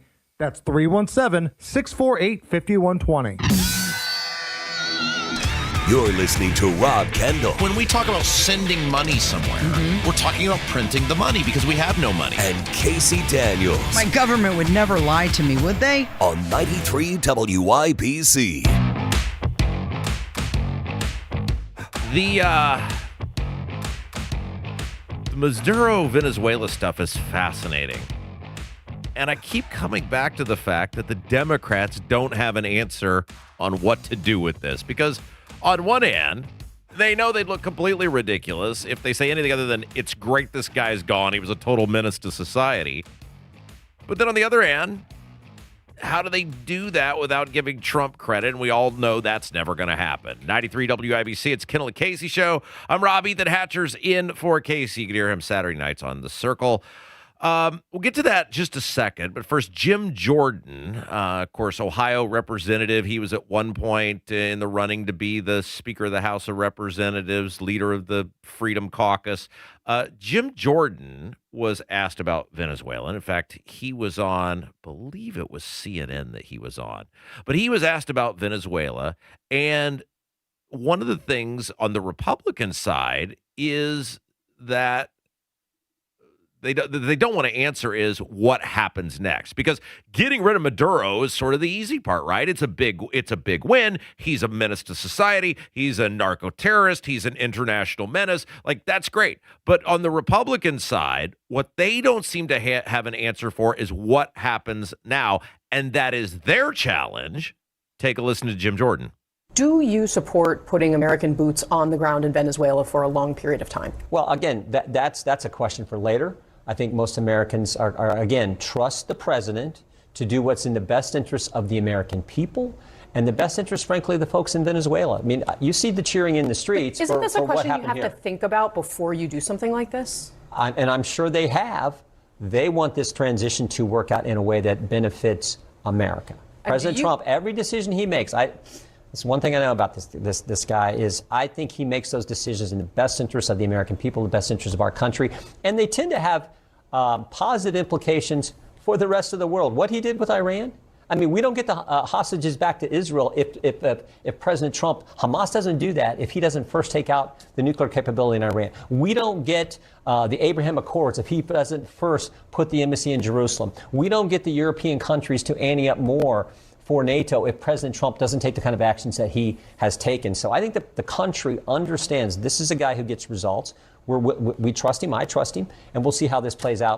This is the major problem the Republicans have. The Democrats' problem is how do they give credit for this guy going down without giving credit to Trump? And we talked about that throughout the course of the program, that their struggle, and they sound ridiculous trying to do that balancing act. But the Republican problem is going to be, how do you secure Venezuela in the vacuum of the strongman going away, Ethan? How do you do that without a prolonged military presence and, most importantly, a military presence that doesn't involve active combat operations? This is also bigger than just one guy. Trusting Trump to figure all the details out is not a sound plan, especially when Trump has proved himself to be not necessarily a details-oriented individual. And, Jim Jordan primarily focused on foreign policy achievements, which I think has been largely Trump's area of greatest success. But not everything he's done has been in the interest of the American people. Look at the flip-flopping on the release of the Epstein files, where for a long time he said that, if that was task number one, first thing he was going to do in office was release the Epstein files, and they started flip-flopping and saying that it was a Democrat hoax. Look at the way he has invited more H-1B visa workers into the country because he said American laborers lack talent. Just leaving all of the decision-making power into the hands of Trump alone seems like an unwise course of action, and lacking a plan going into military action in Venezuela, which Jim Jordan was not able to provide specific details on because I don't think they exist, also could prove to be a disastrous mistake. Okay, so let's go to the Democrats now. So John Fetterman, Democrat Senator, Pennsylvania, he was on Fox News. And again, your party's in a bad position when Fetterman ends up being the sense maker.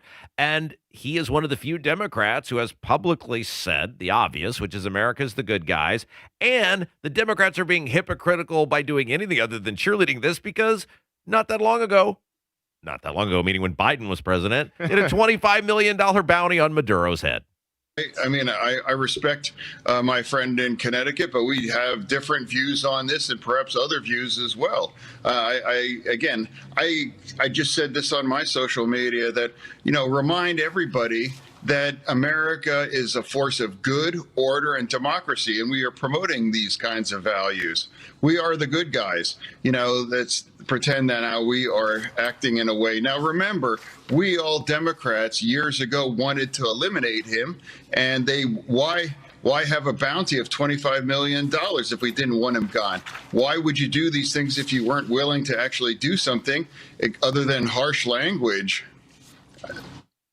He makes a good point. Why would you have the bounty if you didn't want the guy captured? It's amazing to me how Fetterman has triangulated from his run as a U.S. Senator, because originally he had postured himself that he was going to be a radical Democrat. But then since being elected, he's largely run to the middle, which has outraged other members of his party. But he's absolutely right here. I think he's spot on. All right, one other clip. Stephen Miller, you probably best recognize him as the bald guy that's really emphatically always for Donald Trump. He's on all the TV shows. I don't know what his official title now is, but he's one of the most trusted advisors to Donald Trump, was a part of the first Trump administration. Really, border was kind of his focus the first time through, but he is the guy they almost always run out there if you need some hyper emphatic guy, no matter what the thing is, to defend Trump. I think this was CNN that he was on. He said that when it's all said and done, you got to admire the guy's honesty. He said, look, when this is all said and done, Venezuela is going to do whatever we tell them to do.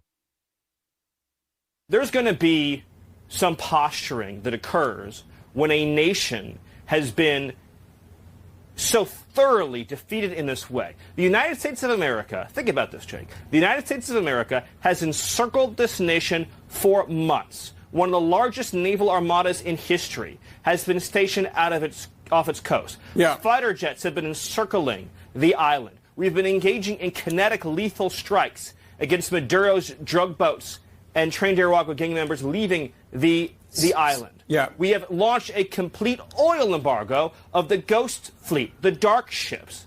And now on top of all of that, right, Maduro is sitting in a jail cell in New York, as is his wife. So of course there's going to be, this is very important though, of course there's going to be some posturing. Okay. Without giving anything away, I want to be very clear. Very clear. The government has sent messages, this is such an important point, Jake, to the Secretary of State, to our senior U.S. government official negotiators.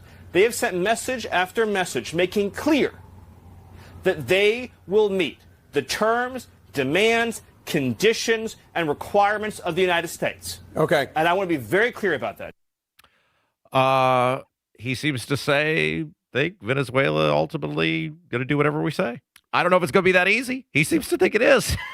Short term, they are, of course, beholden to us because of military might and threat of further reprisal. But the question remains, what is Venezuela going to shape up to be in the long term? And I think we were entering into that conversation in the first hour, being that historically the United States has not performed well in regime change. It has not necessarily always worked out for the better in these countries where we have facilitated the overthrow of their awful dictators. And to me, this is some of the rationale, and this was a question I asked you in the first hour as well, some of the rationale being for narco-terrorism, for the inflow of drugs to the United States. I don't think that is the real reason behind this, because more drugs are currently flowing in, especially fentanyl, from China, from Mexico. I think that this is a exercise of soft power against China. I don't think that it was a coincidence that this strike happened hot off the heels of a state visit from China to Venezuela. And as I understand it, China currently receives about a third of their oil from the Middle East, about a third of their oil from Russia, and about a third of their oil from South America and Venezuela. So I think that with the spheres of influence we have in the Middle East and now South America, this is a play against China to disincentivize military action against the United States or our allies, especially those in Taiwan. All right, let's take a break. When we come back, there is a bill that has been filed in the Indiana General Assembly, session back in... I feel like Austin Powers, session back in session. Session has started again. That could dramatically change not only the way we vote, but potentially the outcome of voting.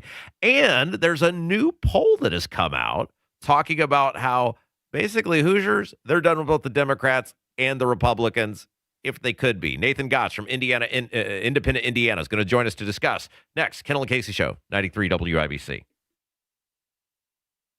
93 WIBC. This is not a regime change. What happens next? Maduro remains jailed in Brooklyn, New York. He pleaded not guilty. Happens here. Saying, my name is President Nicolas Maduro Moros. I am here kidnapped. Stay in the know. President Zelensky to go and make the final deal as part of the 20-point plan. While you're on the go. The city council has approved plans to annex about 400 acres for a proposed data center complex. On air, online, and on Alexa.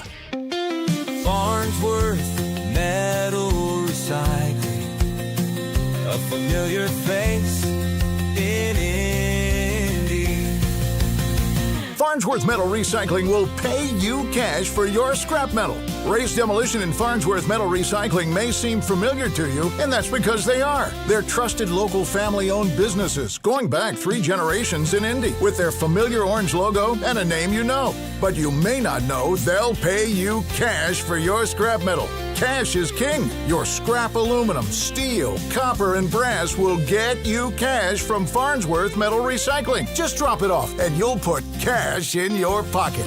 Ray's Demolition and Farnsworth Metal Recycling. Local names you can trust with 2 locations. Farnsworth Metal Recycling, a familiar face in Indy. Get cash for your scrap.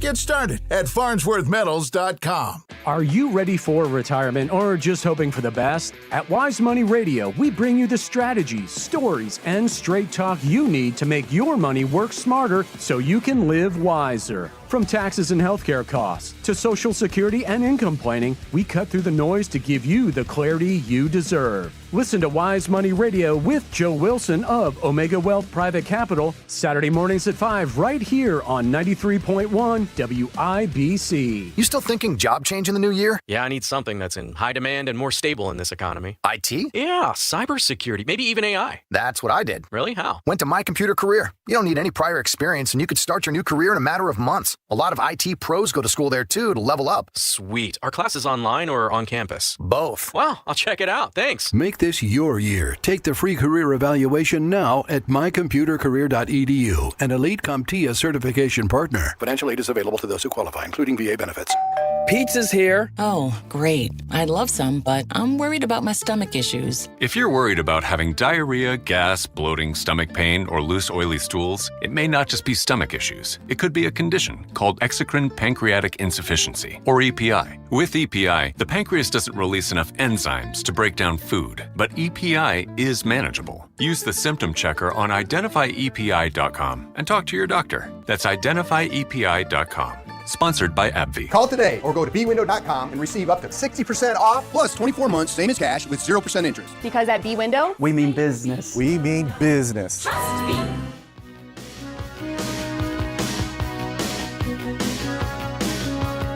So there's a new bill that could change the way we vote in Indiana and, more importantly, change the outcome of elections in Indiana. Let's discuss it. 93 WIBC. It's Kendall Casey Show. I'm Rob. Ethan's in for Casey. Joined in studio by our old pal Nathan Gotch. He is the executive director, the head honcho, Independent Indiana.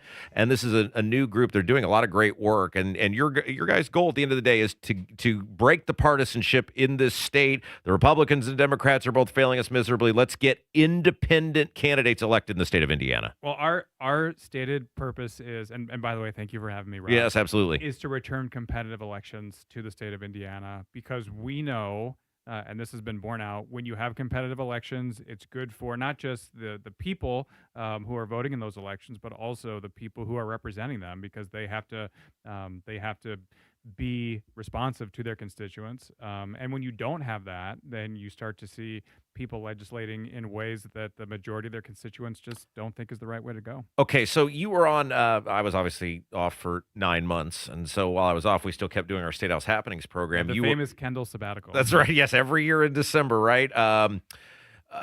We kept State House Happenings going, and you were on with us over the Christmas holiday talking about this poll that you guys did that came out, and you asked about a bevy of issues related to how voters were feeling. And sort of one of the overarching themes of that poll that came out was, and what we've talked about this for years in this program, people really aren't enamored with either Democrat or Republican choices. Obviously, it's Indiana. They feel they got to pick when they're picking Republicans, but people are not in love with the Republican Party in the state of Indiana. Yeah, what we found is the number of Hoosier voters who say they have a favorable opinion of the Indiana Republican Party was just 33%. Wow.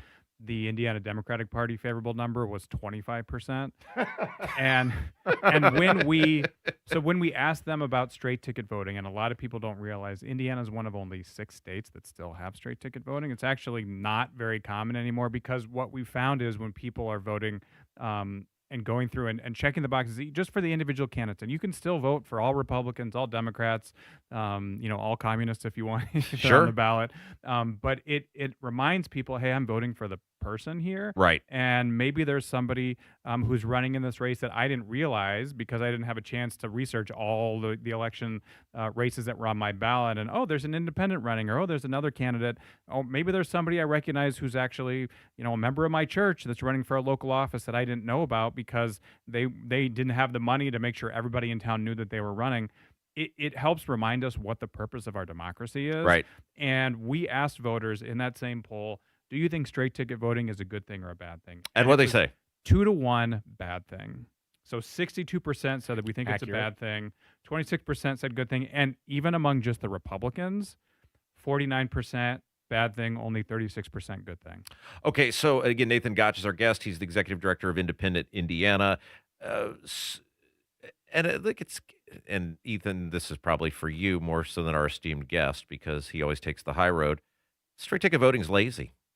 It's just a lazy way to vote.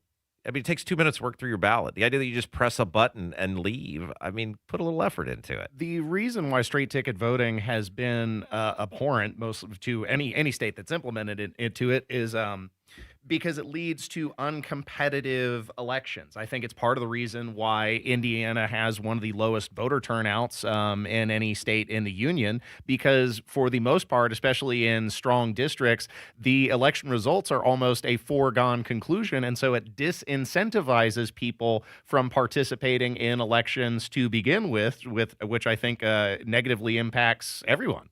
Okay, so Can I add one thing? you sure can. You're the guest. So one of the things that a lot of people Thanks don't for asking, by realize- the way. Yeah. Most people don't even ask. They usually just pop in.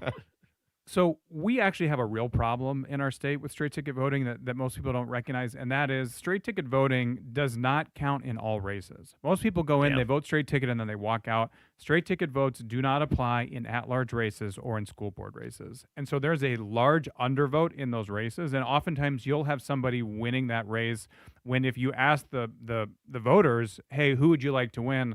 That's not their chosen candidate, but because they think straight ticket voting applies to everything, you're seeing skewed results in those at-large races, and it's actually very confusing for voters. And that's actually a great point, especially this year now, where the school board races, where people for the first time can declare a party affiliation, people may make the mistake of thinking, well, I'm voting for the Republican. Well, there could be 9 Republicans running in the school board races. You have to work through the ballot. And you're right. Like, it's the same thing with referendum questions, all these other things. If you straight ticket vote and leave, there's a big portion of your ballot potentially that you're not participating in.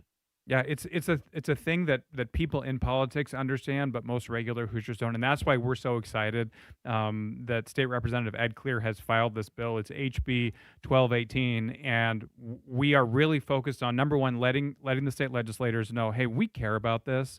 This is not one of those sort of very kind of antiquated or specialized thing. This matters to all of us Hoosiers who want free and fair elections. And what we need to do is let them know that we support this bill, and also we want to request a hearing for the bill because, as you know, Rob, just because you file a bill doesn't mean it ever gets out of committee and can go to the floor for a vote of all the members. And so if you're listening and you believe that this is something that we need to move forward with, I really encourage you to call your state representative.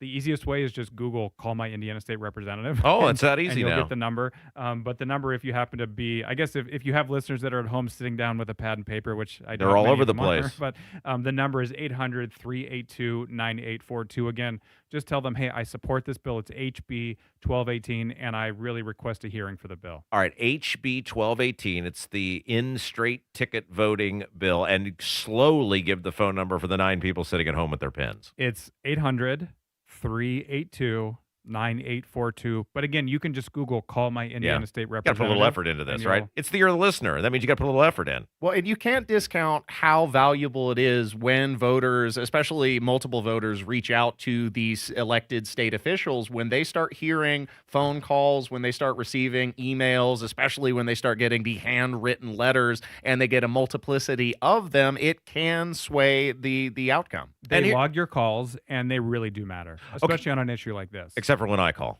But everybody else, yeah, you probably Rob's number, I think, may have been blocked. by the switchboard, but everybody else, yes, it really matters. They ignore Rob's suggestions in the order that they're received. That's right. Now, one thing In that's fact, fascinating. Rob, if you came out against this, I think it might help. Be the best thing for you guys. Should I go? Should I go speak? I thought they were going to do that in redistricting. I thought all those people were going to flip when I came out against it. I thought, well, that's the fastest way to get That's this why thing it was passed. so shocking they voted the way they did. Okay, so one That's of the because they listened to my speech. That's one of the things that's interesting, though, is we always hear about the Republicans complaining about Marion County and what a cesspool Marion County is, Ethan. And the irony of this is if you look at the vote totals, both in Lake County, where the Republicans claim they want to get this first congressional district, that was what the redistricting was all about, and the straight ticket voting in Lake County and Marion County, and how overwhelmingly the Democrats clean up on straight ticket voting in those counties. If you want to make Marion County competitive, one of the fastest ways to at least start that process would be to get rid of straight ticket voting. And it's been disgusting that the Republicans have offered up Marion County and Indianapolis, the capital city, as the sacrificial lamb so that way their districts can remain safe on the outskirts of the state. They are willing to serve us up on a silver platter and let the capital city fall into morass.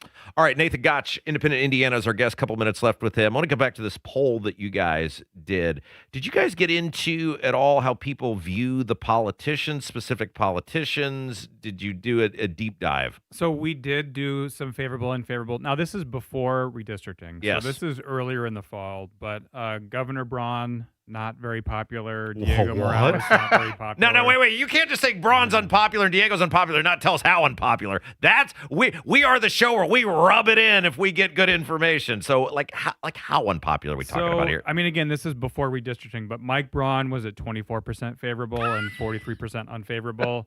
Wait. 24% favorable. What's the unfavorable? 43%. So basically, not quite, but almost 2-to-1 unfavorable. He is what they call in the business underwater. Yes, very much. He has been on the Titanic level of underwater at this point. Yeah. And how bad's Diego doing? Please tell us about that. Diego was at 5% favorable and 17% unfavorable. Jeez. So that means what? I'm trying to do the math here. That means he spent basically 4 years, or 3 years, going on 4 years, campaigning 24/7 with taxpayer money, and which is what his office is. It's a 24/7 campaign machine, and only 22% of the people even knew who he was or had an opinion on him? Well, no, 57% of Hoosier voters had never heard of Diego. So that means that there were 43% that did know who he was, but only 5% had a favorable opinion of him. Wow. I mean, you got to try to be that bad. All right, so what's next for you guys? Because you guys officially got off the ground last year. I think you've made an impact. What are you guys going to try to do this year with Independent Indiana?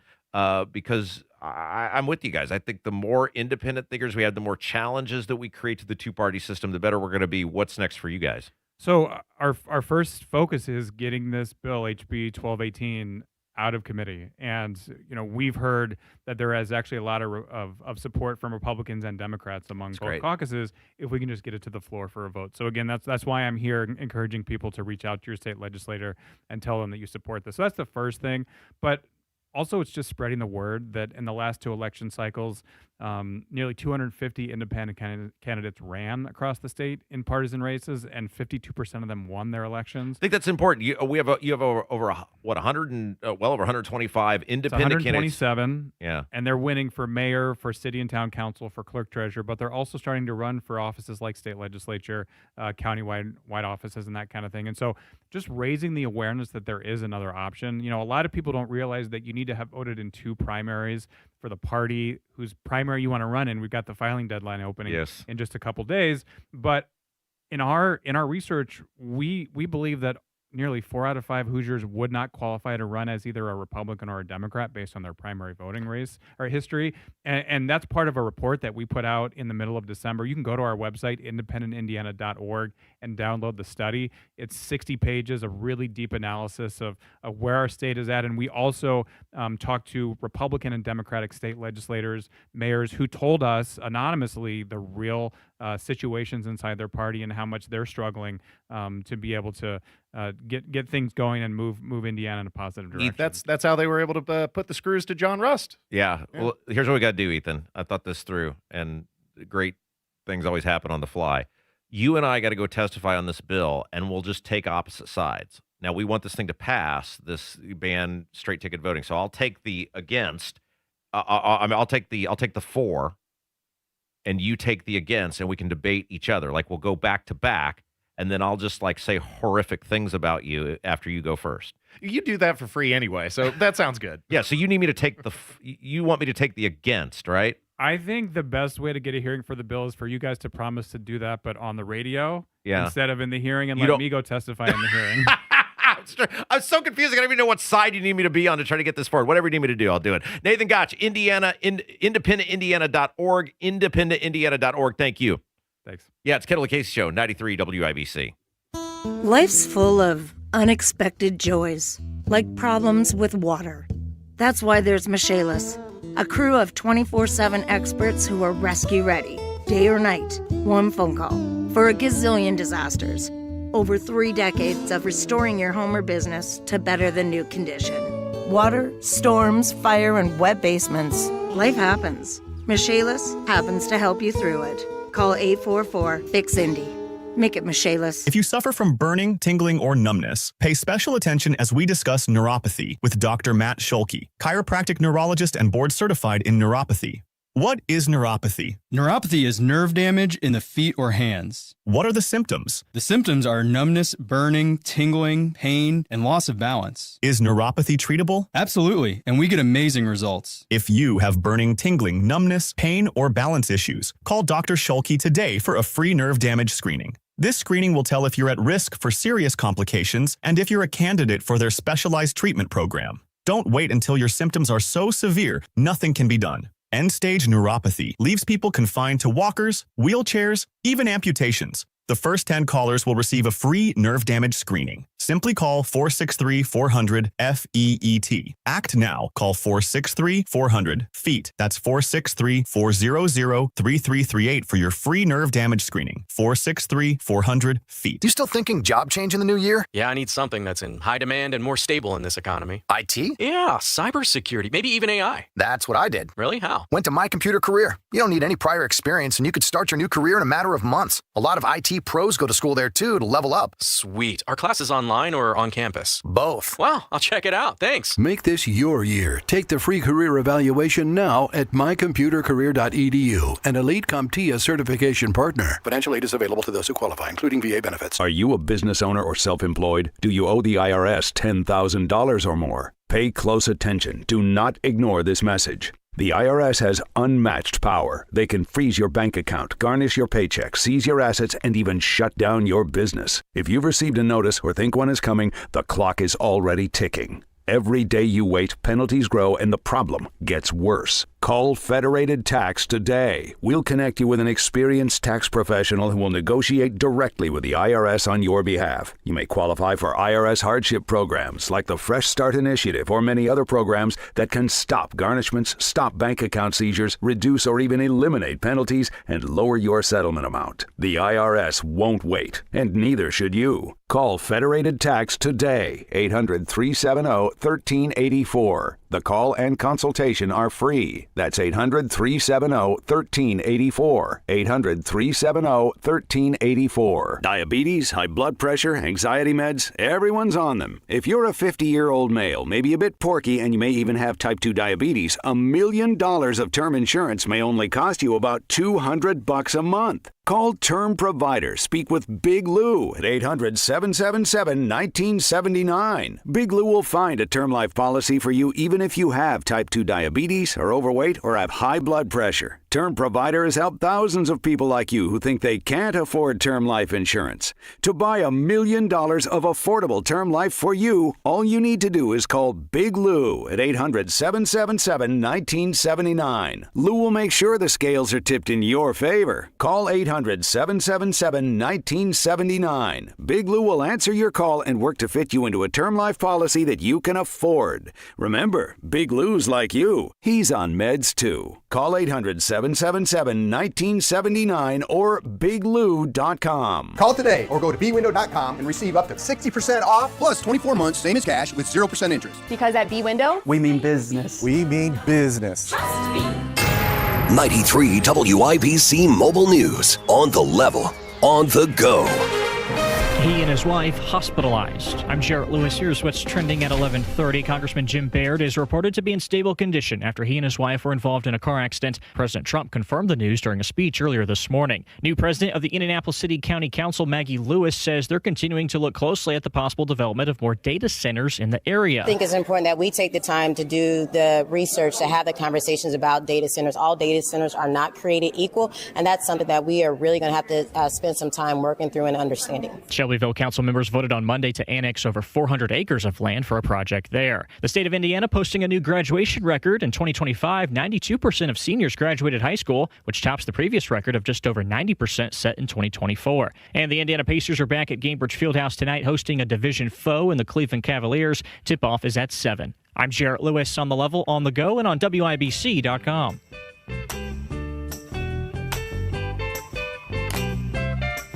All right, so I found this clip of Bill Maher, and it's perfect. I think it's a couple months old now, but it's too good not to play. It's Kendall Casey show. I'm Rob. Casey's out. Ethan Hatcher in for Casey. Again, we'd be remiss if we didn't point out the fabulous job Kurt Geralds has done producing today. Real rock star amongst the group. Okay, so Bill Maher, obviously, longtime talk show host, HBO commentator. You know who he is, right? But in this clip, I went back and had to look because I was like, I don't think this is right now. I was in the. Either you ever do this where you just start looking for one thing and you end up in the internet rabbit hole and you're like, yeah, you follow the trail of the algorithm. Yeah, you don't even know where you're at some point. And I saw this and I thought, okay, I don't think this is brand new, but I don't think it's that old. I wasn't going to play something from like 10 years ago. I mean, you didn't even have to tell people because if you've heard it for the first time, then it's relevant and timely. We like to be transparent with the audience. So I think this is from the end of September, and you'll love the sleuthing that I did. I was looking at the when Maher does his monologues or whatever, he's got guests that are sitting there, and I saw Nancy Mace was sitting there. So I just simply Googled when was Nancy Mace on Bill Maher, and I believe this was the end of September. So it's timely, right? Yeah. It's not like it's old. But anyway, he's talking about the Democrats and how they're killing themselves with insanity, and it's what we say on this show all the time, right? Like, oh yeah, I desperately want the Democrats to get their act together, not because I agree with them. I don't agree with a lot of their policies, probably most of their policies, but I desperately want them to put normal people forward who behave in a professional, business-like manner and espouse views that somewhat are in alignment with the mainstream of our society, because the Democrats being so unelectable is making the Republicans so awful. The Republicans recognize no matter what they do, they're going to get elected in most places because the Democrats are so bad. And Maher is basically saying the same thing. Kurt, I hope you beeped this. Take a listen. If we are ever going to get back to the old America, that's got to be the Democrats' part of the bargain. Stop coming up with radically new and often terrible ideas, and then in the next breath insist there be no debate about any of it. That if you don't see it right away and go along, you're bad, stupid, and deplorable. As if you were saying, duh, 2 + 2 = 5. Isn't that obvious? Yeah, it's obvious you can't add.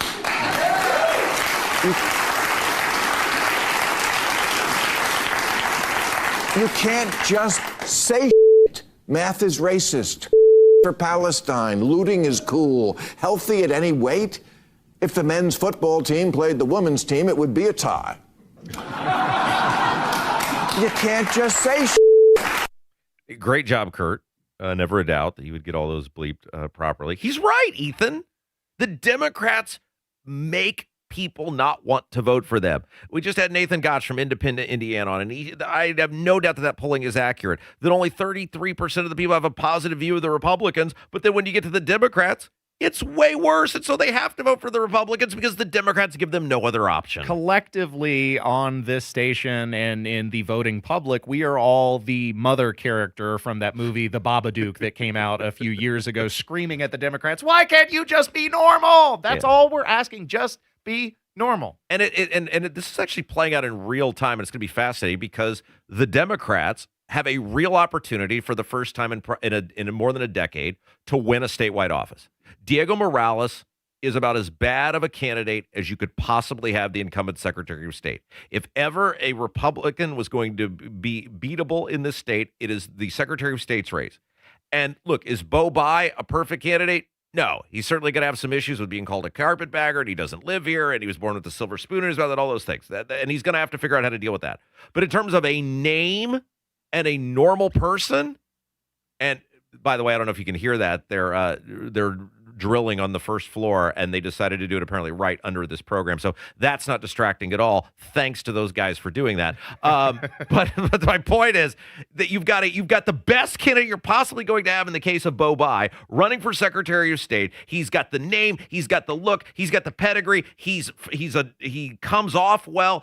And he's raising $1 gajillion, and yet the Democrats are still a fraction of the Democrat Party going, nah, no thanks. There's this leftist woman who's running, and she's raising big money too. Bo Bai is certainly doing his level best as well as he can to appear like a normal candidate. He's even wearing the sportsball shirts, and he says, look, I am a man of the people. I support the sports too. It's going to throw a real wrench in the operation if Diego happens to be voted out at convention, because I agree that as long as he is the headline candidate, this gives Democrats their best shot to obtain elected office in the state of Indiana, statewide elected office. All right, speaking of Maher, Tim Allen was on with him. Now, Maher has the HBO show, but then he's also got like this podcasty type of thing where he's just sitting, sipping some, looks like bourbon, and I think occasionally they're smoking some weed and like all sorts of stuff, and he just has famous people on, and he sits there and interviews with them. And Tim Allen, famous actor, he did Home Improvement, and then the Toy Story, and he's done a million different things. He tells this incredible story about, and I've never heard this before, how he had this meeting with Trump, and he claims Trump almost became a movie producer instead of running for president. I met the dude at a dinner with his wife, who was genuinely a wonderful person, and he was more, this is, I think, the second to last year, the last year of The Apprentice, and he was thinking of moving to Los Angeles and being a movie producer. And he was talking about movies. He said, Really? He said, I really like the film business. More than that, the guy's addicted to comedy. He was so... I was, killing at the table, and he's going, what a gift to do that. He's laughing about this and that. And he was a genuine one of the guys, I don't know if he was like, he sits and talks like that. When he listens, he's a good listener. He's a good listener. I go, this is what the left hated me, that I went to the White House and talked to him and then did not lie and say he was a monster in the White House. I just said it's the truth. He's not a... You got to meet him, you got to deal with him on a personal level.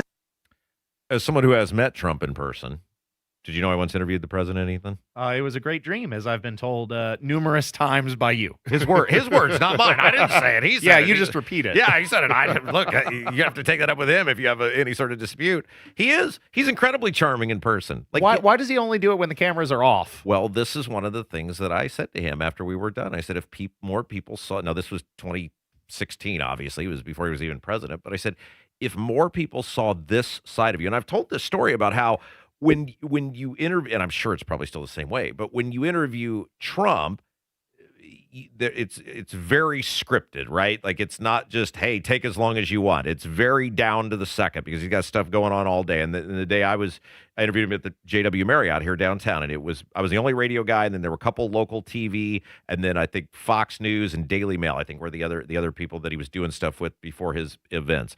And they're very strict. They said, you have 10 minutes to do this interview, and if you're not done in 10 minutes, we're going to give you a 30-second signal. If you ain't done, we're going to start unplugging your equipment for you. So I'm very cognizant of this. Get the signal, hit the thing on the boom, done.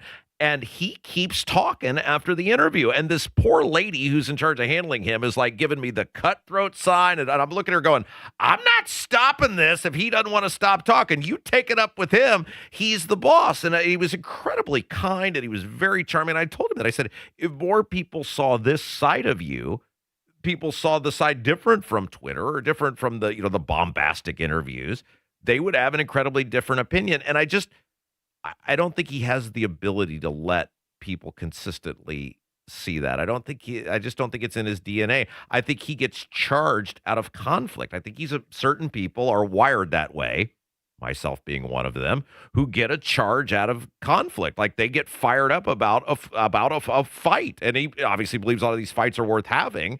And I just don't think he has the capability of doing that, which is too bad because there is that side of him that's just amazing. Well, in a way, I think he's taking a page out of Jesse Ventura's playbook, where it's that dash, or in the case of Donald Trump, metric heap ton of bravado that he sprinkles into everything he does as part of the showmanship. And as somebody who is an avid fan of wrestling, that I believe Trump is, of course he's going to take some cues from that type of demeanor. All right, let's take a break. When we come back, we have some audio. Jimmy Kimmel, this will shock you, Ethan. He was being completely ridiculous, and we have to play this for everyone because we have to point out how ridiculous this guy is. Kendall and Casey Show, 93 WIBC.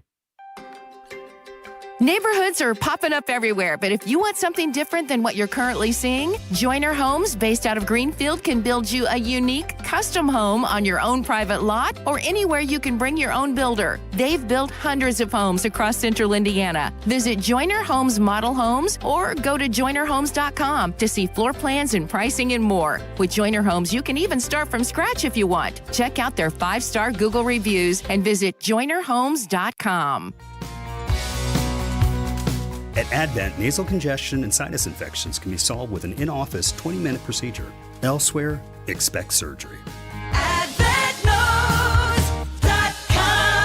Lose weight or stop smoking with hypnosis, guaranteed or your money back. Only $59.99. Destroy unwanted cravings, late night eating binges, boredom eating, stress eating. Also destroy your desire to smoke without cravings, irritability, or weight gain, or your money back. Hypnosis January 29th at the Holiday Inn Express and Suites in Noblesville. Weight loss of 5:30 p.m., stop smoking at 8. And January 31st at the Holiday Inn Indianapolis Airport. Weight loss 11 a.m., stop smoking at 2. Register at markpatrickseminars.com. This is Denny Smith, and C&J's making it easier to upgrade your water quality right now. For a limited time, get their lowest price of the year with 20% off a reverse osmosis system, dechlorinator, or iron filter when purchased as a standalone item. And yes, it can be added to your existing softener. Cleaner drinking water, better water for cooking, and less wear on plumbing and appliances. City Water or Well Water, C&J, official partner of the Indiana Pacers and Fever, has great systems and great people. 317-733-SOFT or visit cnjwater.com.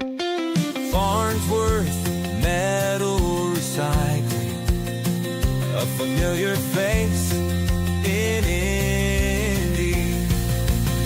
Farnsworth Metal Recycling will pay you cash for your scrap metal. Race demolition and Farnsworth Metal Recycling may seem familiar to you, and that's because they are. They're trusted local family-owned businesses going back 3 generations in Indy with their familiar orange logo and a name you know. But you may not know they'll pay you cash for your scrap metal. Cash is king. Your scrap aluminum, steel, copper, and brass will get you cash from Farnsworth Metal Recycling. Just drop it off and you'll put cash in your pocket.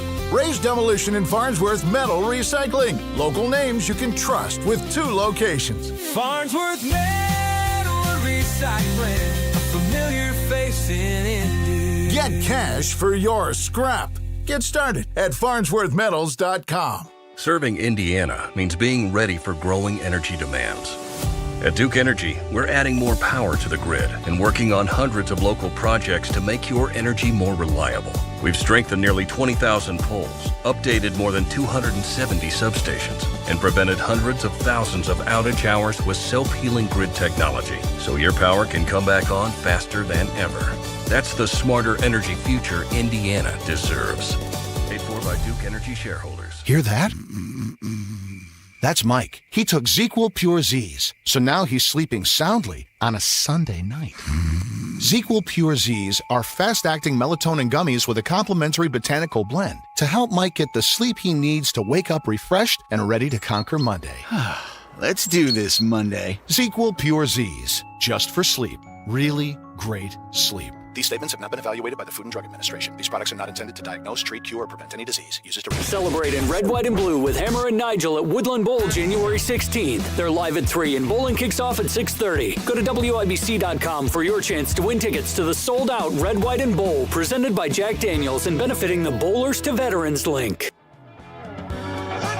All right, so Jimmy Kimmel was being completely ridiculous the other day, and I thought, well, we got to play this because while you have to suffer through hearing Jimmy Kimmel speak, it reminds you of how self-absorbed these people actually are. Was this the clip of him giving the Christmas address to the United Kingdom and being a complete tool? No, this was him at the Critics' Choice Award. I didn't even know that was still around. Now, help me remember this. So Jimmy Kimmel got suspended, and they thought the show was going to be over, and then they decided, no, we just suspended him and bring it back, because he made inappropriate, insufferable comments after the death of Charlie Kirk, correct? Correct. Related to how Donald Trump handled the death of Charlie Kirk, and I mean, many people were amazed that he was actually brought back, because many of the affiliates, ABC affiliates, boycotted the program. They said, we're not running it, and the affiliates, the network was like, well, if we got major markets not running the show, we can't make money on selling ads on the show, and so they had to pull him off the show. He got slapped on the wrist. I think he was off for all of 3 days, and then he was back next week doing the same thing. Well, and he made that very insincere apology. I'm sorry that you interpreted my words correctly, type deal. You know? Well, yeah, and then of course, he got, you're right, next to no punishment. He's right back to being the rotten, disgusting person that he is, and he somehow found a way. I didn't think it was possible to be more unlikable.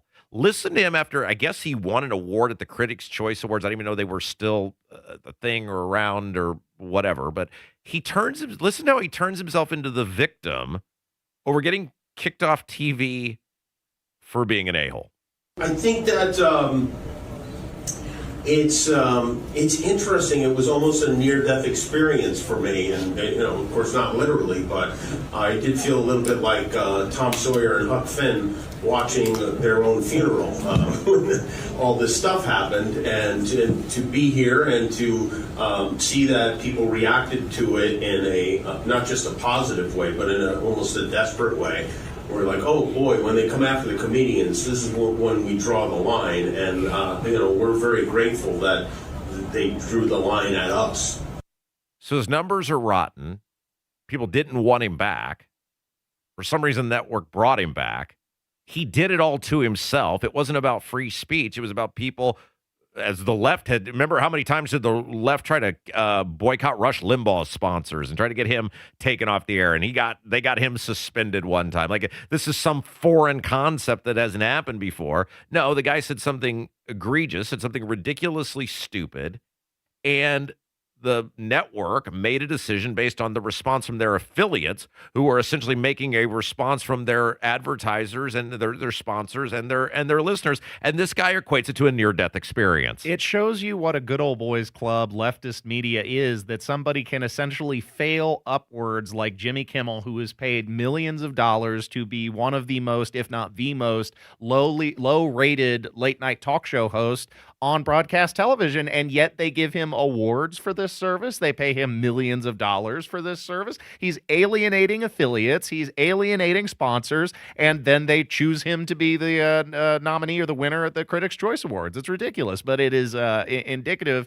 of how leftist media will circle the wagons when you are one of them. Oh, real quick, because Kurt went to the effort to pull this. I think this is interesting. Stephen Miller, we played him earlier in the program. He's one of Trump's most trusted allies, aides. You know him as the bald guy who's always on TV, Trump's number one spokesman, basically. He was on, again, I think this was CNN, and they asked him about Trump potentially taking control, the U.S. taking control of Greenland.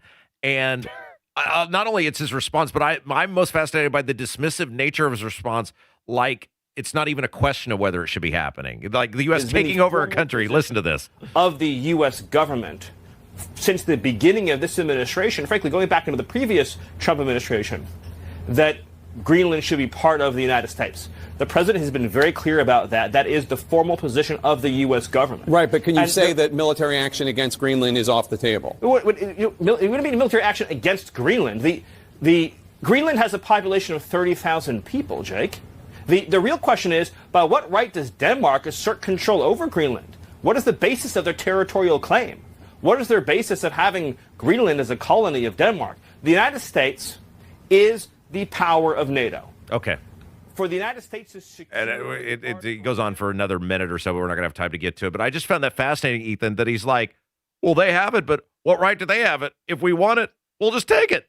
Well, I mean, that's pretty much what we've done in Venezuela. So in a way, I see his point. Ethan, great job today. Thank you as always. Kurt Geralds, you're phenomenal and a rock star. That is going to do it for us today. Thank you to you, the listener. You are the most important part of all of this. It's the Year of the Listener. Without you, there is no us. Stick around. Tony Katz coming up next. For Ethan Hatcher, for Kurt Geralds, I'm Rob Kendall. You've been listening to the Kendall and Casey Show, 93 WIBC. It's 2026 and it's time to get your home zero-resified. Call the Zero Res Cleaning Heroes for the WIBC special 317-380.